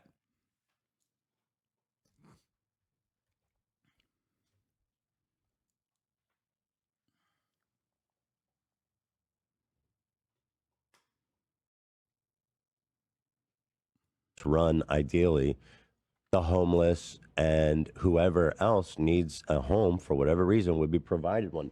So I don't understand what socialism does better in that case. at the end of the day, these countries, the social democracies that we were talking about, still have a lot of wealthy individuals, a lot of people who are making money off of finance capital and capitalism in general. And their interests are always going to be to further erode the welfare state as best as they possibly can in an effort to claw back all of those areas that they could still technically You're privatize. putting that on them, but that's not. If you have a strong social democracy, that wouldn't be possible. Ethan then asks another. That's not true, and that is happening in Europe, all around Europe, where when there was a counterbalance like the USSR, when capital owners were truly afraid of like too much labor momentum turning the tide of capital, they actually made concessions to allow the welfare state to exist. But now that there is no USSR, now that there is no counterbalance, look at all the European states. They've lost so many aspects of their welfare state. People have become increasingly more reactionary. Fascist ideology is rising. And inevitably, no matter what happens, there's always going to be that push and pull.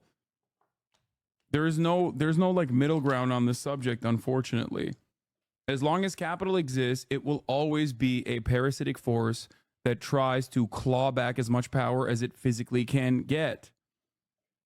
And historically, this is precisely what has happened in Europe. If you look at, certain aspects of like even the medical system being purposely crippled, purposely underfunded in the UK, you have a national healthcare system in the UK, and the NHS has been purposely defunded by politicians that are backed by corporate interests in an effort to inevitably privatize certain aspects of that system. People get upset, people get increasingly more mad at the way things are, and they have no way, and both parties are obviously captured. Both major parties are obviously captured by capital interests, whether it be the Labour Party, who are basically light Tories, or the Tory Party, and then they turn around and inevitably bring in an era of privatization. It's happening in Canada as well.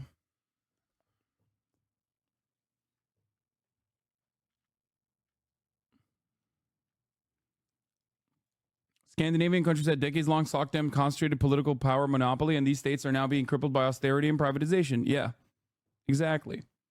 Olof Palme, baby. Regime enjoyers in Sweden. Look at where they're at now.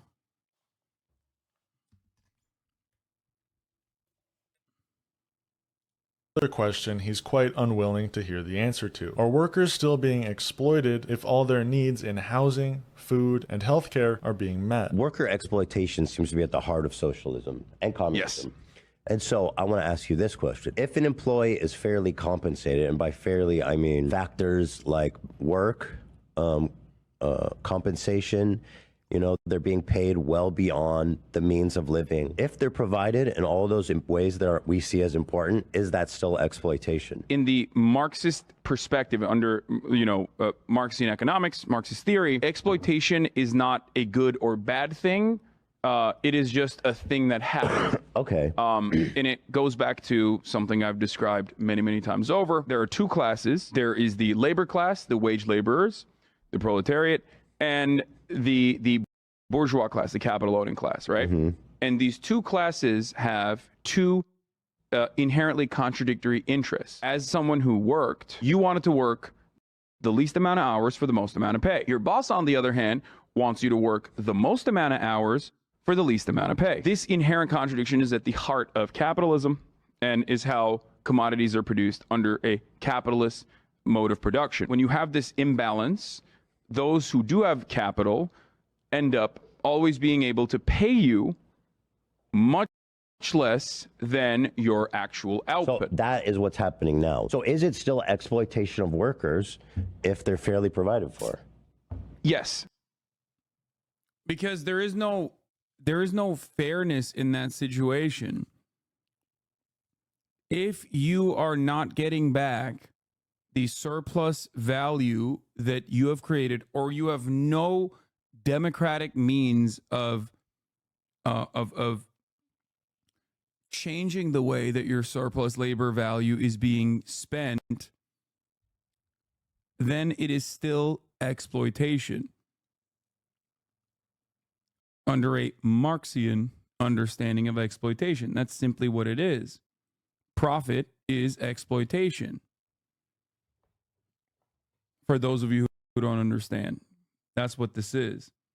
Now, if you consider that to be good or bad, that's when things get tricky. If you consider that exploitation to be fair, that level of exploitation of what happens with your surplus labor value, if you consider that to be fair, then you are probably not a Marxist.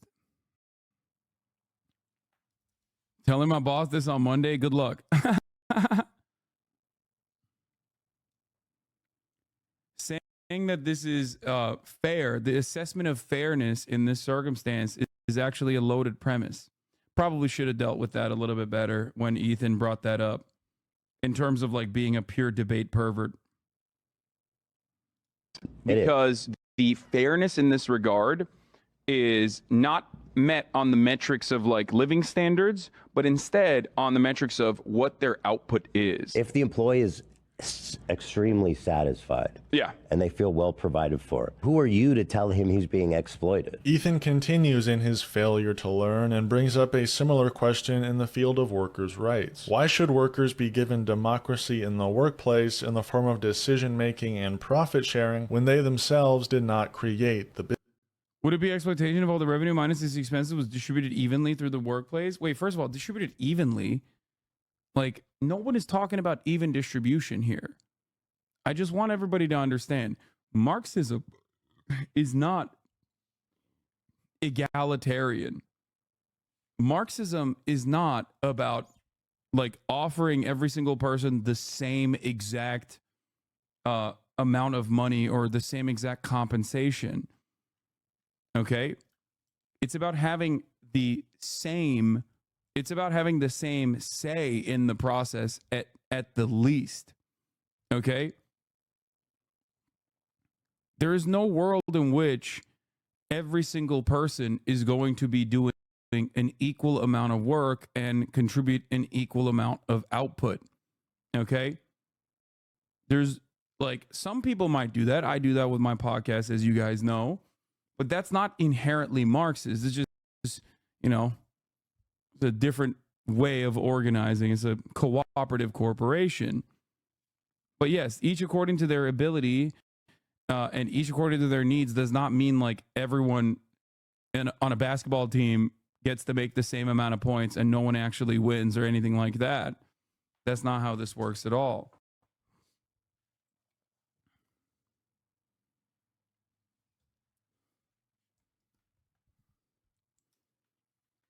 How do employee-owned companies fit into this? That's a great question. I mean, every single company works differently, but in terms of the way that profits are distributed after your base wage pay is given to you, in like depending on how much revenue the company has generated, you get to have a say in the process of how that revenue is distributed. Sometimes it might be we get all of the revenue and it's distributed amongst different groups within the organization. Like, you know, 20% goes to the janitor staff, 20% goes to the executive staff, 30% goes to the executive staff. But it's all about having a say in that process. It's all about having a genuine ownership stake in the company.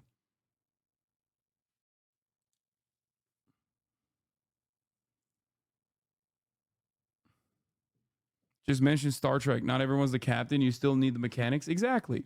And it does not mean that the captain and the mechanics are going to be paid the exact same either. Well, Star Trek is technically communist, so there is not really... They've moved beyond the need for money in their society.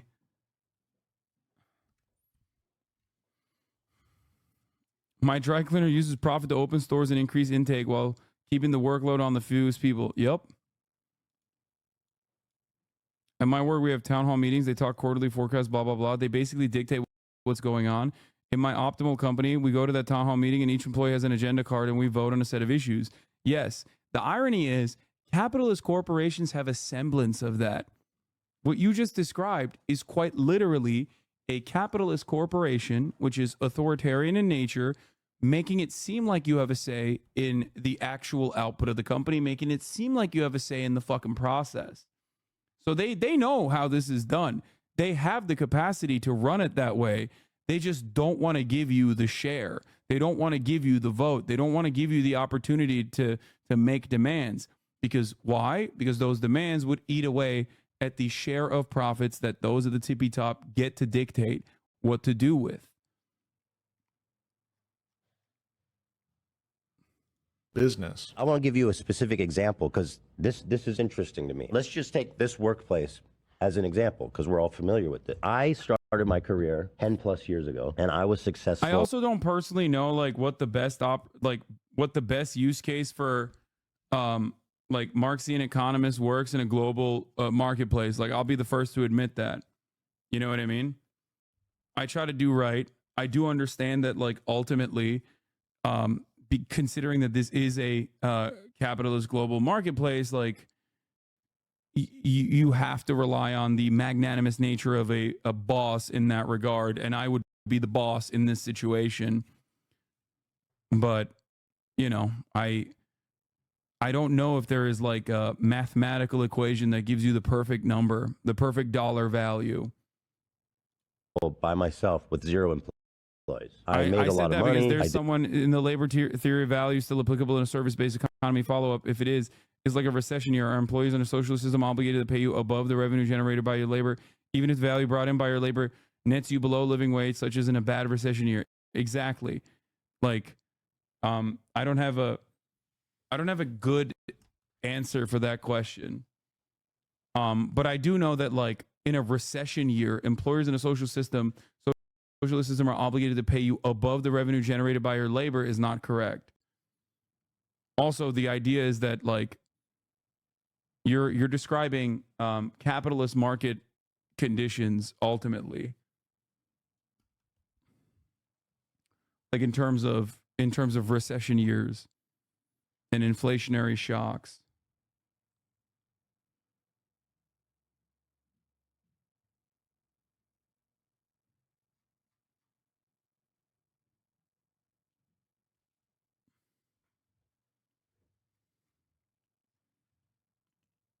Did well for myself. And then, 5 years ago into my career, I made the podcast, which obviously you all are watching now. Let's say we go back to 5 years ago when I hired Dan as a freelance. You started as like a consultant. Yeah, or a freelancer. Yeah. And obviously you moved to full time, and I'll get to that. So he started as like a freelance consultant. What would be a fair way of compensating him for that? And when Hasan gives him an answer, Ethan no longer wants to talk about it. I just want to know how the socialist workplace works. It seems so nebulous when you talk about it. Why is it? I don't think it's nebulous at all. There's gotta be. Okay, I have a living, breathing, working example of it that I've given you. I know, but like, there's got to be like a constitution that says outlines, or I don't know, whatever the fuck you want to write, right? There's got to be something, and it says like, or rule laws that says, this is the minimum that a person should get from the company.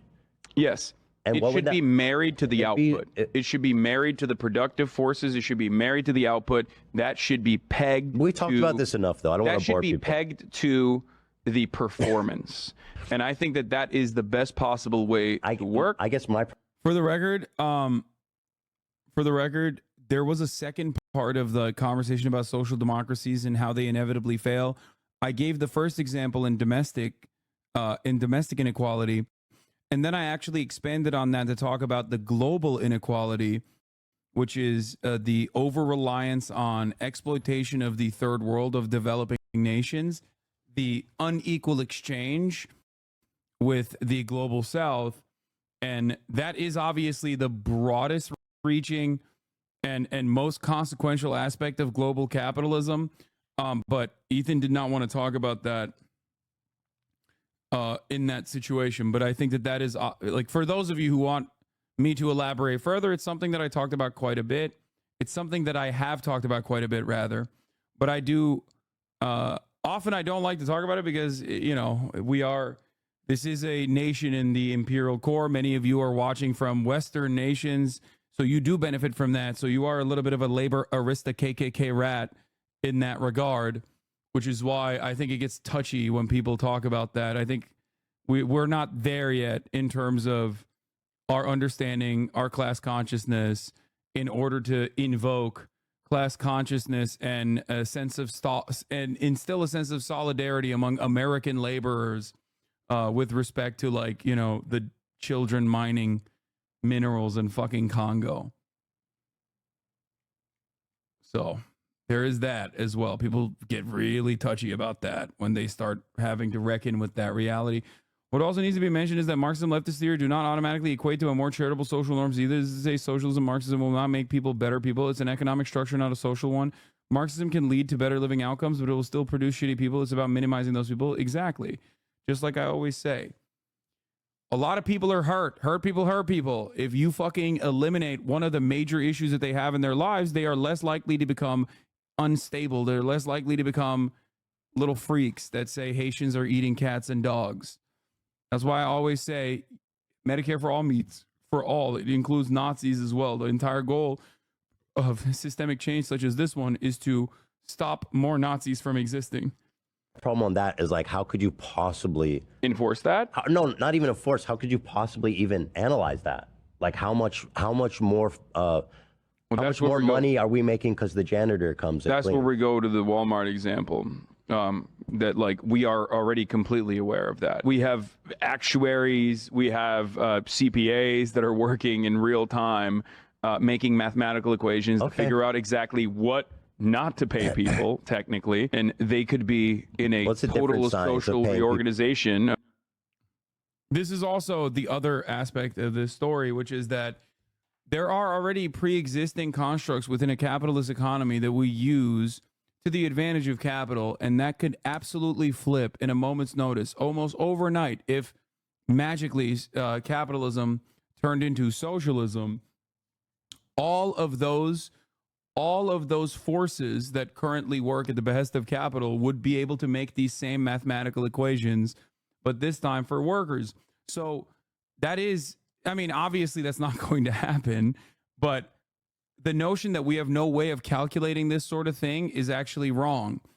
I think, what is it? The People's Republic of Walmart was the name of the book that dives further into, like, the command economy and centralization and how it has actually occurred inside of capitalist corporations in a way that, like, corporations now that have, like, the same output and the same revenue structure of an entire fucking nation at this point, and therefore we have the tools and we are actually using them. We're just simply not using them at the behest of workers and using them at the behest of the capital owners right now.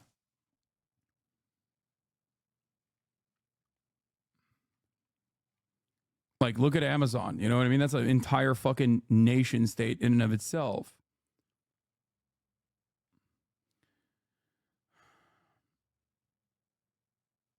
Of the economy with a socialist dogma would work in the opposite direction.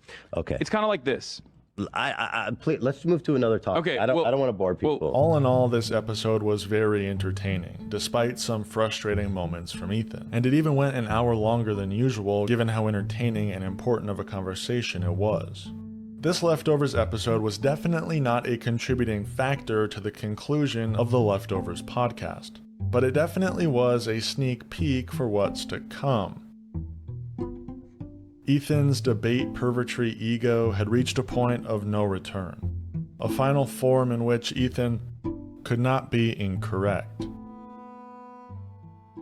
So after a few weeks had passed of some pretty normal episodes of the Leftovers podcast, something catastrophic took place, once again sparking the need for discussion on the Leftovers podcast. This is CNN Breaking News.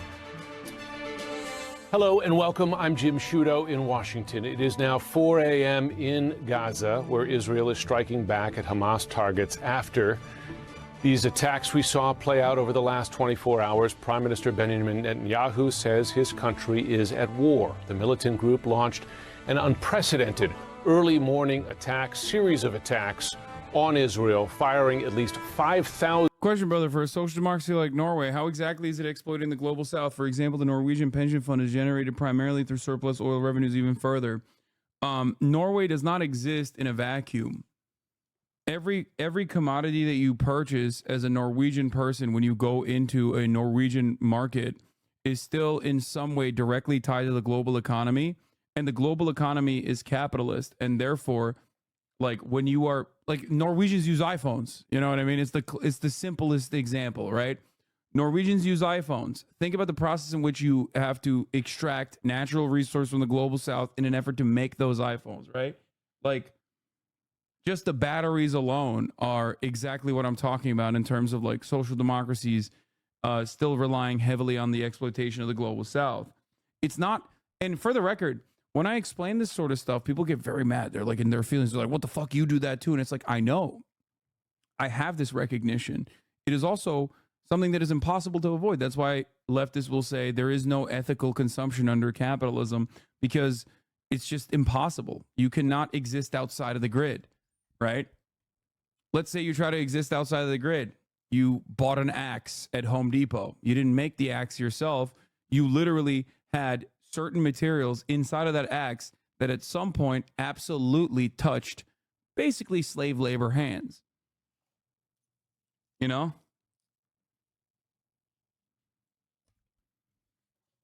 This is why Lenin was absolutely correct when he said imperialism is the final stage of capitalism and is an absolute necessity. Imperialism is a necessity under capitalism because you have to consistently eke out slimmer and slimmer profit margins as profit rates have a tendency to decline. So then you have to look for new markets. And the only way to keep certain markets low enough so that your profits are high enough in the Western world, you have to keep them servile. You have to keep them, you know, in shitty conditions. That's why Parenti said, I think it was Parenti who said, Africa is not poor. Africa is rich. You don't rob a poor person. You rob a rich person. Africa has been kept poor because of its immense wealth.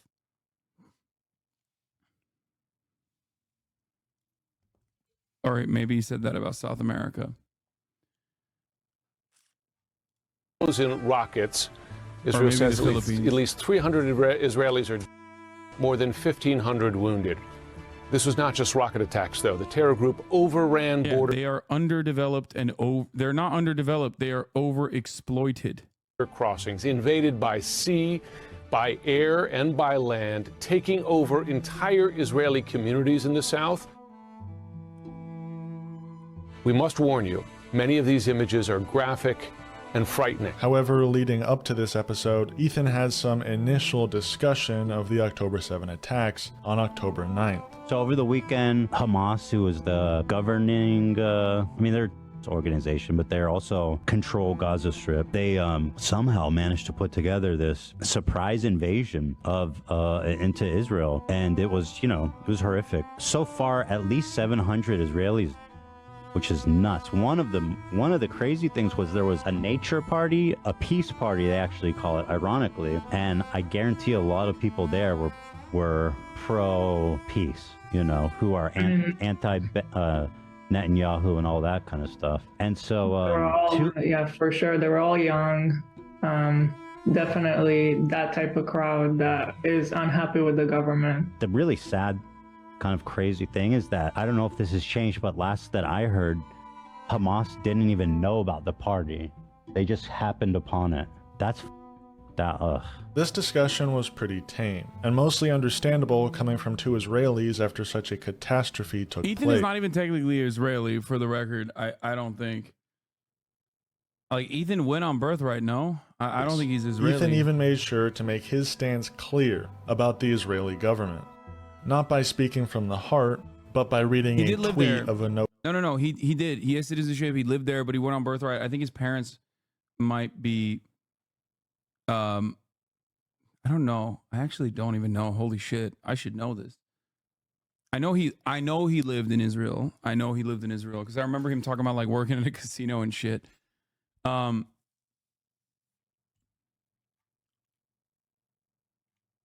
But his origins are SoCal.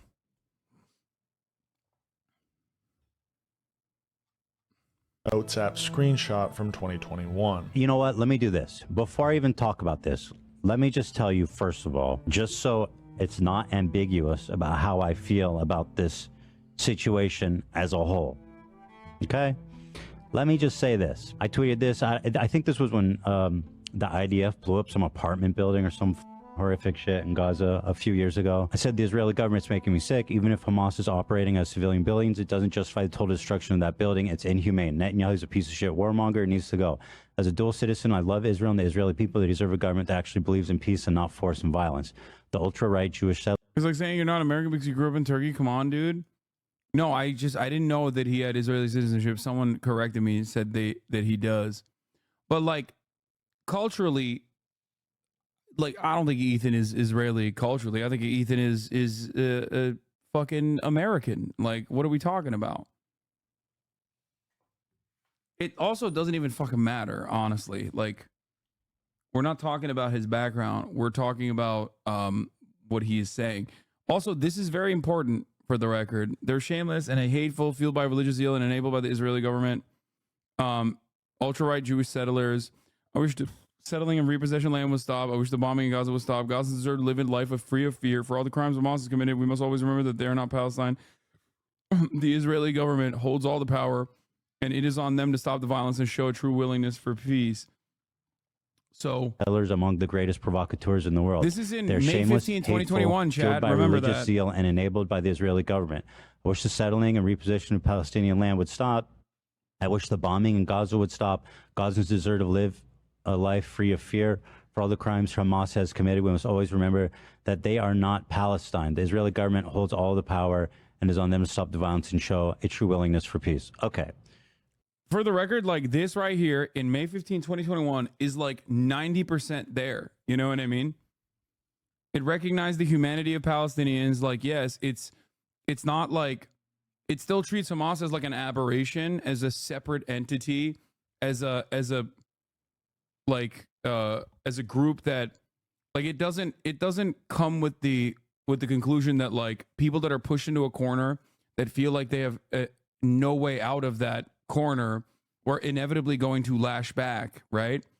They're inevitably going to fight back to fight their way out of that corner.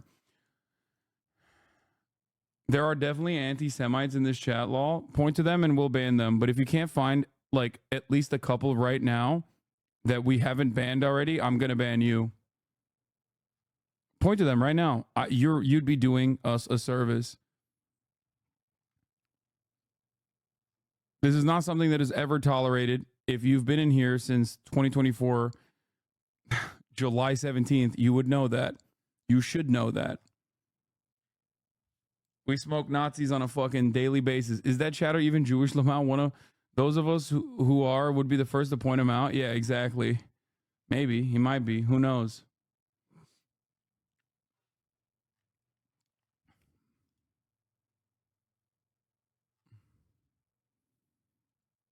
How the fuck? Classic Hitlerian politics. Unite the masses against a fictional minority that's coming to destroy society. How the fuck did this happen? How do you have this opinion? And then you go, there are definitely anti-Semites in this chat. Well, go ahead. Tell me who they are.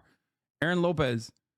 I saw a comment that said he's still a bloodthirsty Zionist a few minutes ago. Point to who the comment is. Also, in terms of people saying he's a bloodthirsty Zionist, like that is the opinion of a chatter who I disagree with because I'm currently making the argument that he is not a bloodthirsty Zionist. But you also need to understand that this is not devoid of any sort of fucking context in and of itself. Okay? This is coming from after Ethan made fun of Aaron Bushnell. This is coming from Ethan saying that this community is anti-Semitic. Like, calling someone a Zionist if they are in any way, shape, or form defending the state of Israel is not a slur. It's just what it is. Okay? Also, I think classic young Republican. He talked about how hot that pause was. Sad, stupid, ignorant. He's still a bloodthirsty Zionist either way. These are the exact same types of chatters, for the record. These are the exact same type of long-term community subscribers who pop off on me in the exact same fucking way any moment that they find a minor infraction. Okay? Just so you understand. This is something that I tried to communicate to Ethan personally and tried to tell him, like, listen, this is how politics is. This is how, like, political audiences are like. Okay? This is how they operate. If they find something that is even a minor infraction, as much as I have whipped my community into shape, as much as I've tried to make people in my community be normal about like analyzing the collective total of a person's opinions that they can see and not just have such hardline opinions, they're never going to do that. Okay? If you recall, a very famous moment of mine when I went to Australia was literally a Hasan head who was wearing my fucking merch, who came up to me at a fucking pro-Palestinian demonstration and yelled at me for drinking Coca-Cola. Okay? Does that person actually think I am a Zionist? Does that person actually think that I'm not sufficiently defending Palestine? In that moment, they did. And if the only way to analyze that situation, and this is understandable, by the way, this is totally understandable. If the only way that you can analyze the situation is off of like what you have seen, and especially if you're seeing it over and over and over and over and over again in the chat, you're going to start internalizing it and be like, damn. Okay, damn.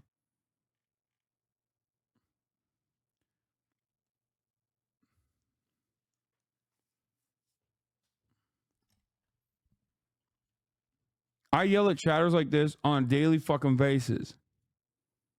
Okay? I yell at chatters like this on a daily fucking basis. I was wrong. I'm sorry. I overreacted. I'm sorry.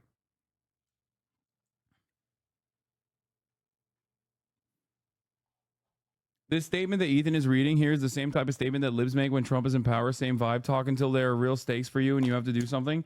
Yeah, that's ridiculous to say, especially about a dude who lived in Israel, especially at a time in 2021 when many members of this community were probably also unfamiliar with what the fuck was going on in Israel or in Palestine, or beyond that, Ethan himself, the expectation is he's going to be fucking full-blown in support of Israel. So for him, it's extra nutty to have a take like that. What the fuck are you talking about? He is not. No, that's not liberal Zionism. Liberal Zionism, and I can't speak for what Ethan's perspective is now, but here, this is not liberal Zionism, because liberal Zionism does not actually treat Palestinians as human beings. Okay? Or liberal Zionism is simply makeup over the inherent fascist perspective of Zionism. Okay? I saw the comment. Totally get that. Ethan is a fucking gross Zionist. This is what I mean. This issue, considering that it is an ongoing genocide, invokes a lot of sentiment in a lot of chatters. And if you have no capacity to analyze this from the lens of, like, these people are not saying Ethan is a Zionist because he's Jewish. Okay? These people are not saying Ethan is a Zionist because he's Jewish. They're saying Ethan is a Zionist because they think Ethan is a Zionist. And he might be. I don't know. But here, I'm trying to explain to you that this is like 90% the closest you can arrive at. If you think any of those people are Nazis or anti-Semites in general, you're wrong. Like, that's a ridiculous assessment to make.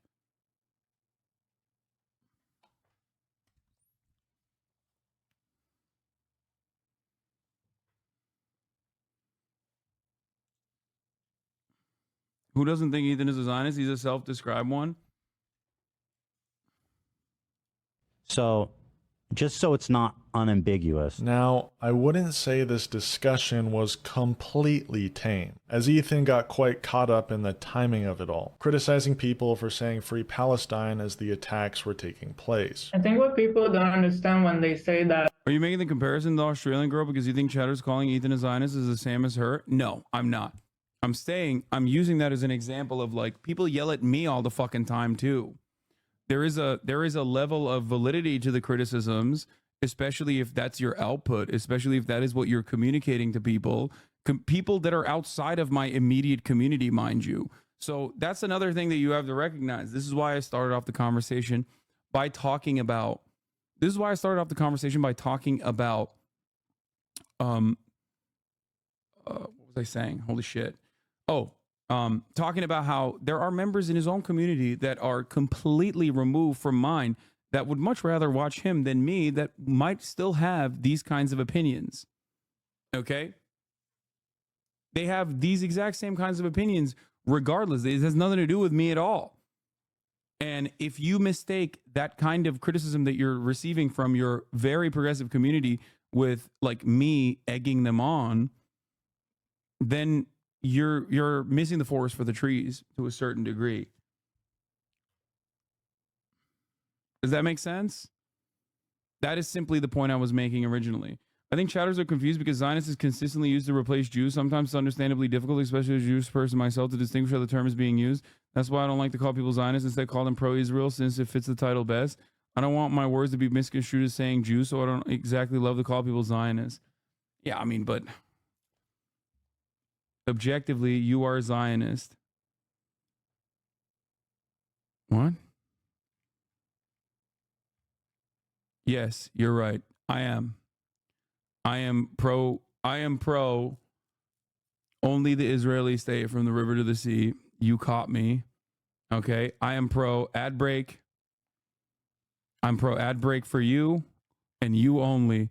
If only there was a way to do it. Oh, this is the fucking objectively chatter. Oh my God. So fucking annoying. The hyperfixation of this chatter is just saying me saying objectively. Yeah. Am Israel. Am Israel high.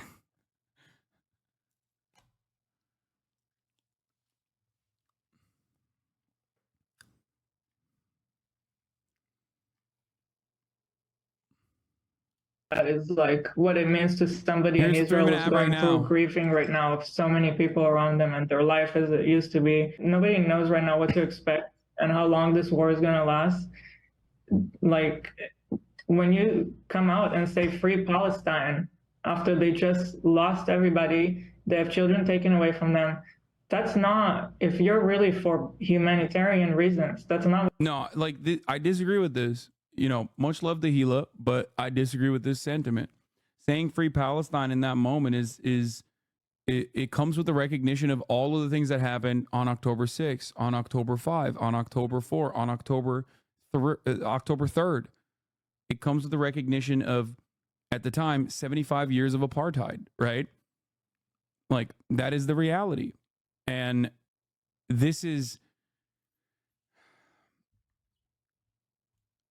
just, I think what's crazy about this, and you guys need to stop, you need to shut the fuck up. There are probably so many people in here right now that are literally logging every single thing that you are saying, and they're going to use that against me and against the broader point that I'm trying to make. You're falling for the bait. You really, really need to, I can't ban every single person in the chat. Okay. But this is an unimaginably frustrating situation because a lot of you get up in your fucking feelings and you want to say the most unhinged shit you can, not recognizing that there are literally currently at least 300 to 1,000 people that are watching, not just me and not what I'm saying so that they can purposely misconstrue it, but also to look at chat so they can fucking log each individual person. Okay. Log each individual fucking person. This is literally the reason why I hate talking about the subject from the perspective of what Ethan says, because 0 people actually care about my opinion on the matter. 0 people, including those who are saying unhinged shit in the chat right now. None of you actually care about the way that you are presenting yourself. None of you actually care any longer about Israel nor Palestine. You just simply want to talk shit in the chat because you think you're being anonymous. But every single thing that you say right now is being logged so that it can be used against what I'm saying, okay? Because there are thousands of hate watchers that are sitting in here right now that are purposely crafting the narrative that you motherfuckers are anti-Semitic, okay? Think about the student protests. Think about how well they conducted themselves. Think about what happened in the aftermath of the way that they conducted themselves, and people still consider them to be fucking anti-Semitic. And if they couldn't find a way to, massage the narrative, they made up fake fucking chats.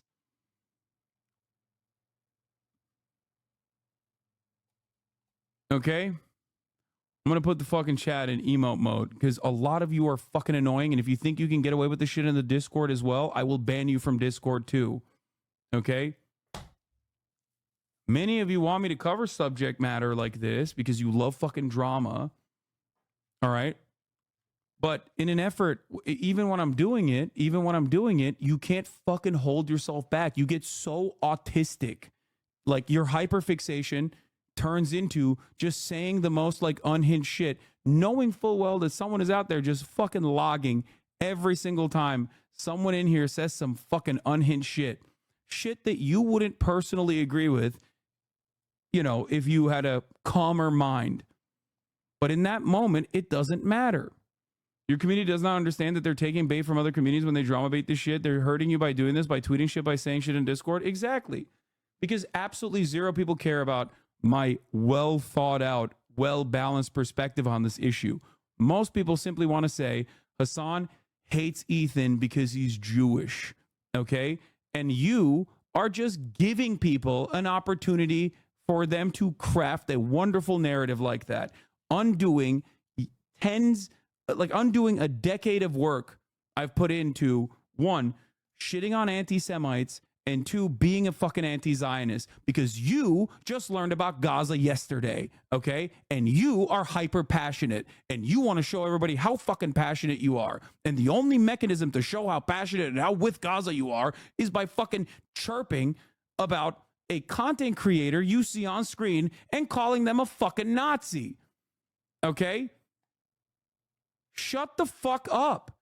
This is precisely what I've described a million fucking times over. This is exactly why I hate covering this issue, because Ethan's perspective on this matter is completely irrelevant to me, okay? It doesn't change the dynamic of geopolitics, okay? It doesn't change the dynamic of America's undying loyalty to continuing to facilitate the genocide in Gaza, okay? Children are fucking dying every day.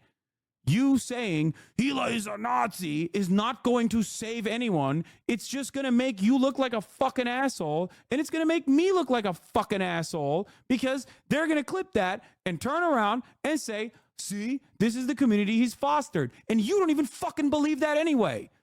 You don't. In the moment, you're mad. So you want to show everyone how fucking pro-Palestine you are. That's it. That's all this is.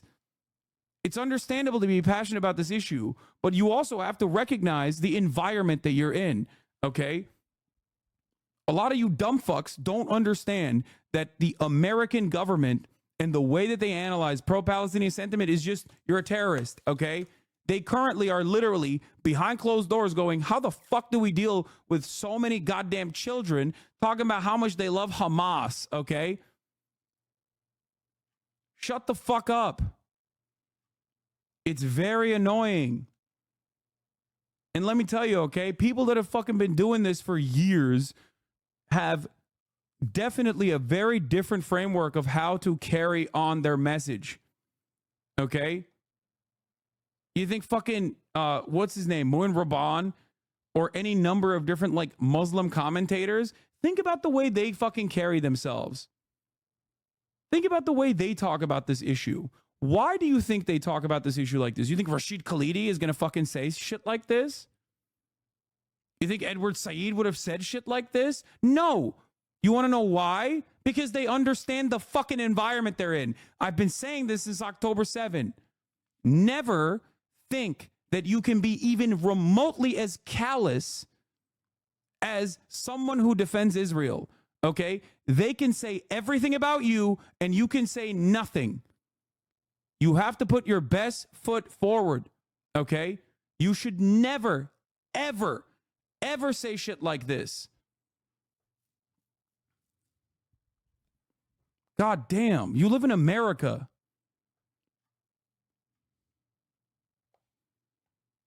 That's exactly what I said about fucking Edward Said got his office bombed simply for existing as a Palestinian in higher ed. Yeah.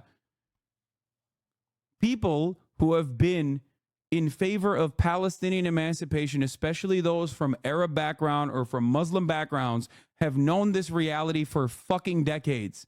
Okay? I'm sorry. I don't want to hear from white people in fucking Iowa. I love how excited everyone is in terms of Palestinian emancipation, but I don't want to hear fucking, you know, people chirping, especially when they're not the ones who are going to get fucking deported. Okay?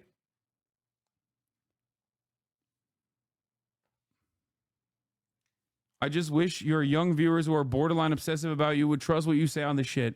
Yeah. Come on, guys. Please.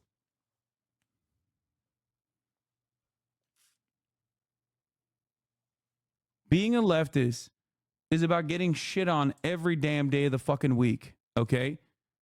But still maintaining your principles and trying to make sure that you can communicate a better future for all people, okay? Including people who are living inside of Israel.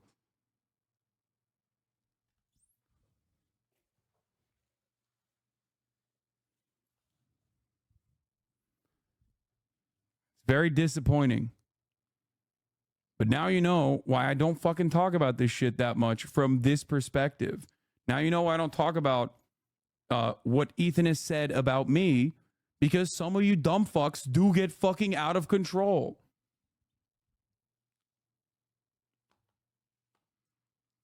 Fuck. What you should be saying right now. And I'm free Palestine too, right? It's just the timing. I know what it is. You're saying I support Hamas. I mean, that's what you're saying. Maybe not even intentionally, you know. But that it might not be intentionally, but that is what it means. Now, as I've explained in a previous video, the news break was quite vague at the time. So much of the breaking news was focused on the destruction of the Gaza wall and the escape of Gazans, not the mass atrocities. So hearing the great news of Gazan freedom, I and many others were quick to say, Free Palestine. But for the most part, this reaction from two Israelis was understandable. For the most part. Ethan, please learn more about this. Shut the fuck up. What was not so understandable was Ethan's reaction and commentary in the following H3 podcast episode. Emote mode ends and immediately someone comes in and has to fucking do this. Like immediately. Immediately. God damn. That's crazy.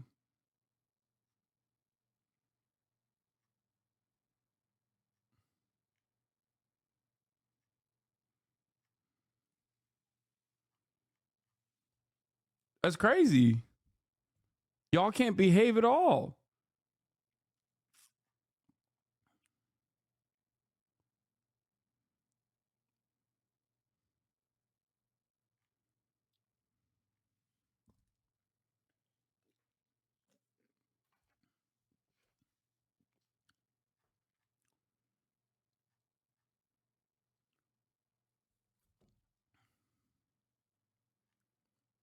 This is precisely the reason why it's also impossible to moderate.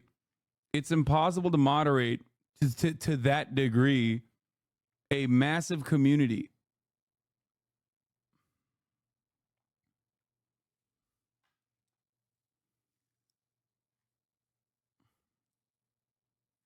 It's probably D Chatter's cosplaying. It abso-fucking-lutely is not. Okay? It abso-fucking-lutely is not. Is not. It's this community. It's long-term community subscribers that fucking chirp at me every moment of the day too. The problem is, this is a very different issue. This is not about me. This is not someone yelling. How many times do I ban fucking 48-month subscribers that come in here and will be like, you are not sufficiently leftist. You actually have completely given up on the leftist project. You love Kamala Harris. How many times do I yell at a long-term community subscriber? Okay? No, it's people that love being incredibly fucking annoying. I think Ethan doesn't see this because if he did, he would know how much you're trying to clean up chat. No, I've told him this. He just must not believe me if he doesn't think so.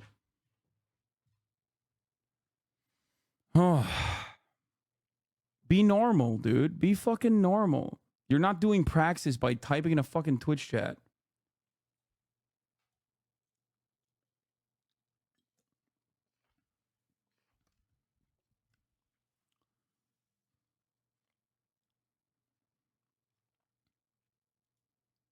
Like, if I ever catch someone being like, oh, Gila is like killing Palestinian children or whatever, I'm gonna fucking ban you.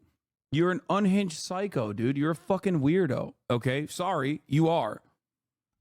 Like, what the fuck are you doing? What are you saying? Like, what are you saying? There's fucking veterans in this community too. Do you fucking treat them in the same way? There's American veterans.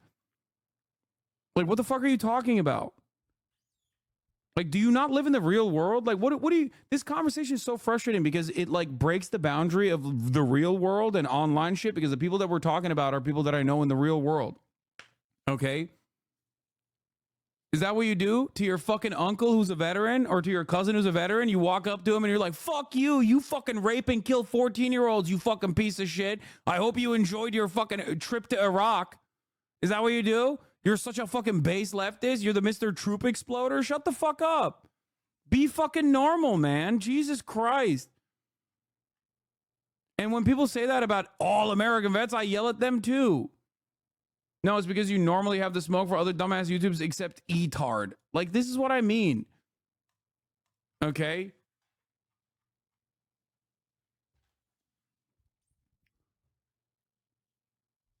I don't even know the collective total of Ethan's like personal opinion on the matter, but I seemingly will never find out by the end of this video if you guys consistently try to make the argument about yourself.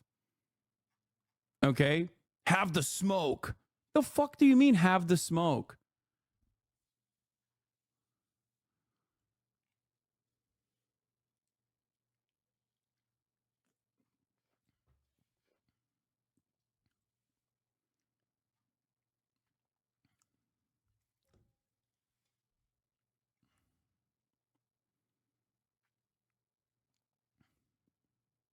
Ethan is wrong on this, dude. I'm not saying he's right on this, but him being wrong on this doesn't change the reality that like you guys can behave in this way in the chat, especially considering that there are a shit ton of people in this community right now alongside you waiting for the opportunity, salivating to make a fucking fool of all of you and myself. Okay?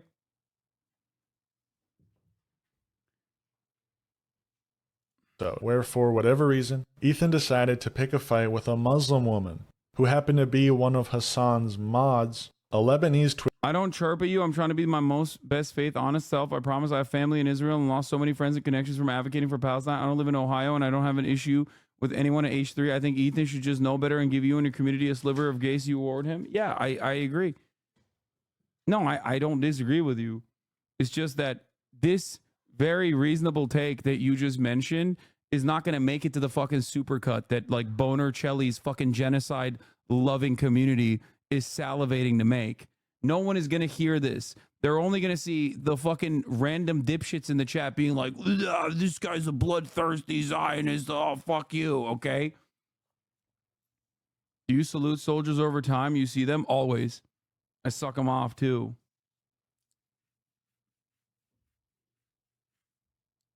I love that I'm like, listen, this is not a fucking anti-Semitic community.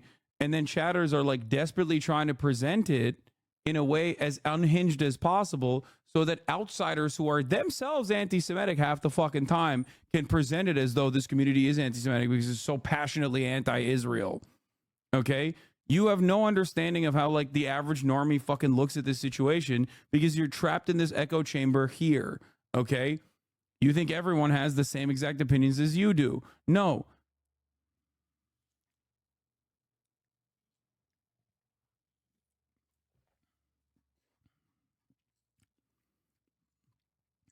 Well, fuck them. They're being bad faith and will something to be bad faith about? Fuck them. Yeah, it doesn't matter because the reality is that's not how the real world works. Okay? Don't give them an extra opportunity.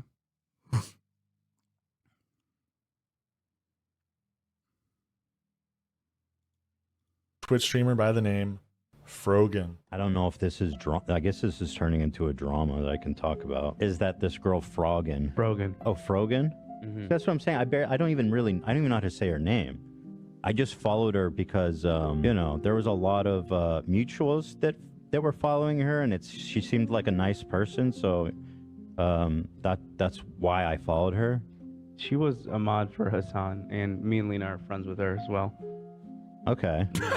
I just quietly unfollowed her, okay? I didn't like the tweets she was making. I thought they were, like, leaning too much towards pro-Hamas. And AB's like, and we're friends with her as well. Just didn't like it. I didn't want to see it. And so I quietly unfollowed her. I didn't make a big deal. I didn't say anything. But, like, she got to turn it into this whole big thing that turns into a drama that's now being posted all over the internet. I'm sorry. It's a Twitter follow. It's not that serious, okay? First of all, and foremost, that face when one of your favorite content creators unfollows you for being pro-Palestine. Like, first of all, the framing of that is f***ed up. Do you see that D is trying to leverage the situation to his advantage and is talking to Ethan behind the scenes plenty on stream? You see his recent Reddits visited. Destiny's always there. I don't care. Okay? I don't. I mean, great. Like, sure, fine. Who cares? Okay? I don't think that Ethan's worldview is ultimately compatible with someone who I mean, exactly the type of person who he like routinely shits on. And I don't think that it's like, I think people want to be appreciated. I think people want to be liked. Okay? And if a community of people are being like, you're fucking shit, you suck, whether for good reason or for bad reason, and a group of people take advantage of that and say, we love you, you're doing a great job, they are going to abso-fucking-lutely, they're going to absolutely take advantage of that situation. And of course, I don't even fault him for potentially going there to find talking points or whatever. He's permanently on Reddit. Okay? Let's not even go there. You don't even know why I unfollowed you. You don't know. You don't have no information. We've never even talked. You said Ethan Klein unfollowed Frogan. Ethan Prob was like, this damn Arab supports Hamas. That's not funny. That's not funny at all. Like, the whole framing of this is really... I try to tell him, like, this is literally... That is a fucking Destiny... That is... Isn't that... I know this username. Isn't this like a Bonercelli fucking massive fan? Straight up, every time there's a LSF post, of me, it's that motherfucker. That's wait, hold on.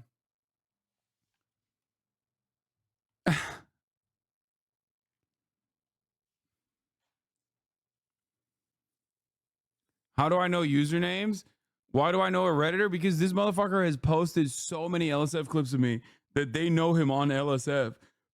He's probably in here right now, salivating. Cruel. Ethan, I'll support the IDF. Refollow me. I don't support the IDF either. It's not funny. The reason I unfollowed her, because apparently she wants to know, is because of this tweet specifically and a few others. But this is the one that I was like, I don't want to see this anymore. She said, leftists preach and foam at the mouth at the thought of a revolution happening in America. But as soon as it happens in the... Is the porn star James Dean still around? Been around since 2018, dog. How many alt accounts does this motherfucker have, you think?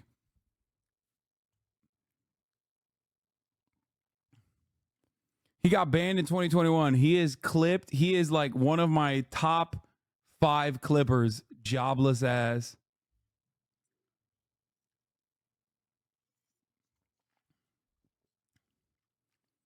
Account created in 2012. Oh, yeah.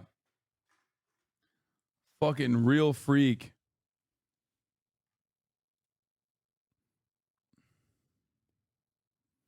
It's different when you use that word as an insult. Even if you're right, this just fosters division and toxicity. It's just like ACAP, pointless rhetoric, and you just make us look stupid.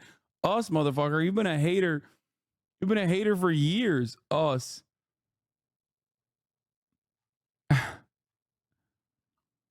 Aren't you bringing back trauma for black people when you say the C word? The best arguments.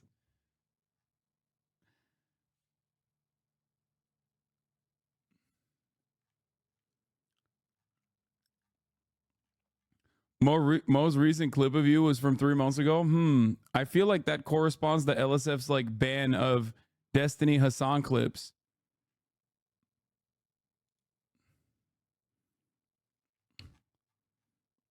Perhaps he stopped clipping when he couldn't farm karma anymore. And also because I stopped clipping in general. You've been clipping me for 5 years, brother. Holy shit. The Middle East, what they're doing is wrong. She's implying that what Hamas is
crazy about this is that like Ethan is very frustrated and very emotional in this moment, but doesn't recognize that like perhaps a Lebanese woman who's a hijabi in the United States of America could also be very emotional in this exact same moment.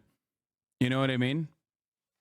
Like that's what's so and the reality of the matter is anti-Semitism is an unacceptable form of bigotry, whereas Islamophobia is a very acceptable form of bigotry. So being the bigger person in this situation, regardless of your feelings, is absolutely to not unload with a much larger audience on a person of this background. You know what I mean?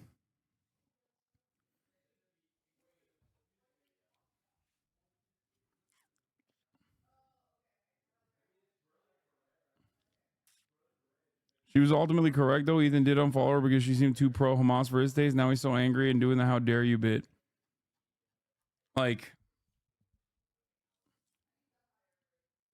it's funny because, like, I tried to tell Ethan at the time, I was like, you know, Frogan's, like, a massive fan of yours. Like, they're not, like, she's not, what is it? Oh, I gotta go. I gotta finish. I'll finish this tomorrow. I gotta do the podcast. It's time to go to work. I know. Austin's here. Sorry, guys. Got to turn off the computer for the night. I might not even get back to this video, to be honest. I mean, we'll see. I might get back to it. Who knows?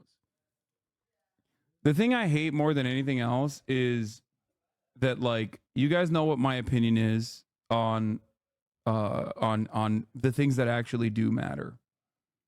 Right? You know what my opinion is on things that actually do matter, such as Israel, Palestine. Okay? All this does by my estimation is just it causes unnecessary friction and drama, and it will absolutely turn into a much larger conversation. Like, it'll turn into quote unquote drama content. And I fucking hate giving some of the biggest scumbags on the internet a crumb of fucking clout off of this shit because they eat so goddamn good. Okay? That's it. And the reality is my audience does not listen to me at all. You don't. And you are so fucking annoying when you don't listen to me. Okay? We're talking about people getting fucking arrested for protesting for Palestine in places like Michigan, in college campuses all around the country, and you dumb fucks are in the chat chirping. You know what I mean? It's just you're chirping about drama. You're chirping about drama, and you're actually creating more drama, which inevitably ends up harming whatever values you espouse. And like, if your goal is to have your audience reach as broad, have this message reach as broad an audience as possible, and then your other goal is to basically fucking your other goal is to basically fucking chirp as much as you can in an emotional moment because you feel unhinged at that moment and you can't stop yourself.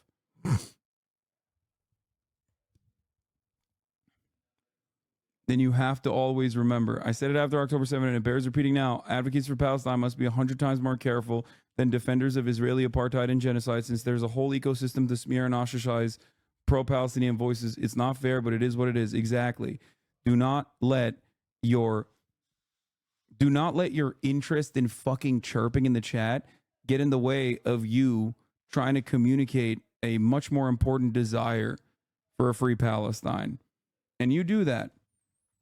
You do that. You get ahead of yourselves. And it doesn't even matter. Even if you don't do that, they're going to smear you as anti-Semitic anyway. So why the fuck are you saying things that are unhinged? Why? Stop.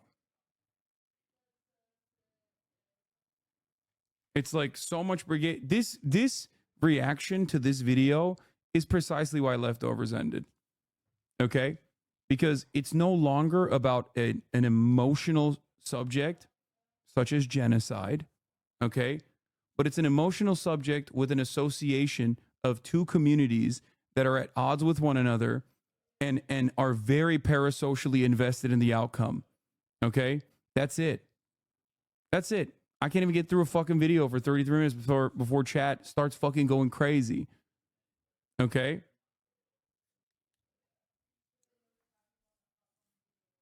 Everyone is terminally fucking online. And everyone wants to scream into the void like nobody can hear them. And it's a perfectly understandable desire, especially given the tens of thousands, if not hundreds of thousands that have been killed so far. Okay? But you have to think about it from the perspective of, is what I'm doing actually going to advance the cause? Or will it be used against the cause? Okay?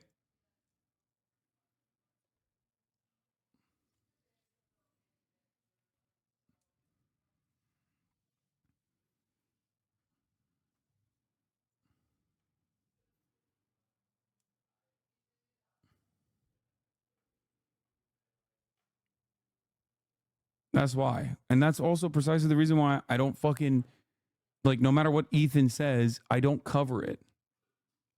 Because I think that I know better than you do the way that this environment works. I know that Ethan can say whatever he wants about me and my community, okay, at the end of the day, or about Frogan or about the mods, okay? And that will not receive the same level of scrutiny that whatever random fucking chatters, not me, random fucking chatters in the chat are saying. Okay? That's it. That's it. So if you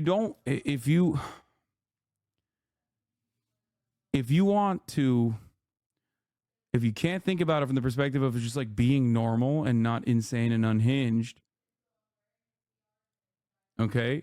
You should think about it from the perspective of like not giving some of the biggest scumbags. I'm not talking about Ethan here.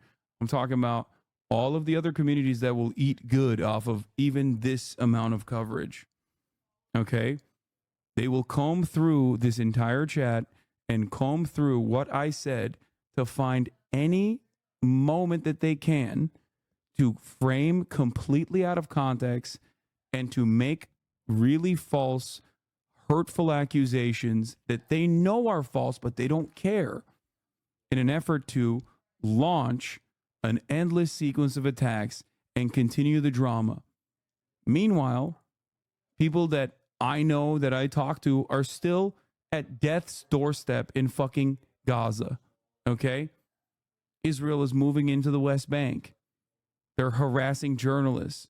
They're doing whatever the fuck they want. And America is giving unlimited funds and unlimited weapons to Israel to do so. And that dynamic is never going to change.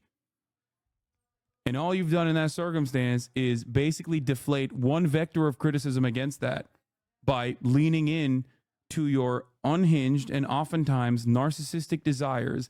And you have given an opportunity to some of the biggest fucking scumbags. Okay? Yeah, one of Bonicelli's biggest orbiters is literally doing that right now. They have pages of screenshots from the Discord, and they're half an hour behind you watching the VOD. They're pathetic and don't deserve the oxygen. There you go. While Jenin was leveled, that's what these guys care about. You know why? Because they can't defend Israel. That's it. And you are giving them a wonderful fucking opportunity. I didn't know what this video looked like. And I didn't know how fucking chat was going to react. So thank you. Thank you. I can't wait for the Keemstar and the Destiny videos and all the fucking endless tweets from Fear Buck and all these other fucking clippers. No fillers on the Hasan broadcast. Okay. All thrills, no frills. Okay. So yeah, don't defend that POS. What are we talking about? Anyway, so folks, why?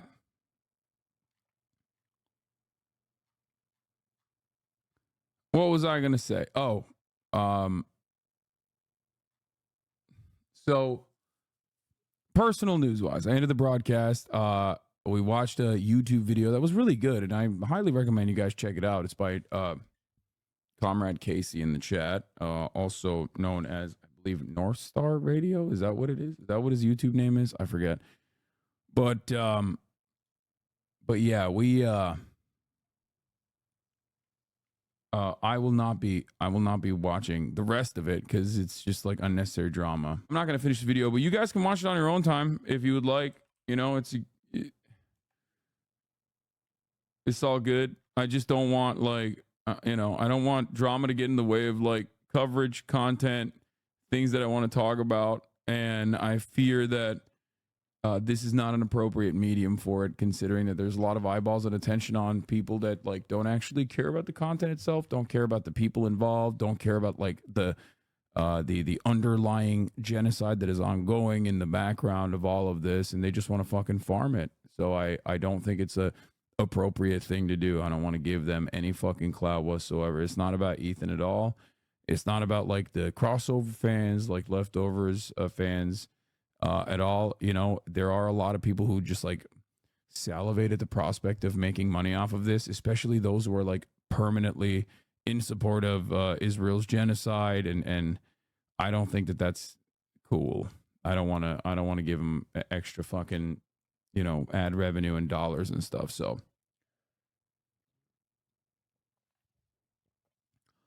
anyway,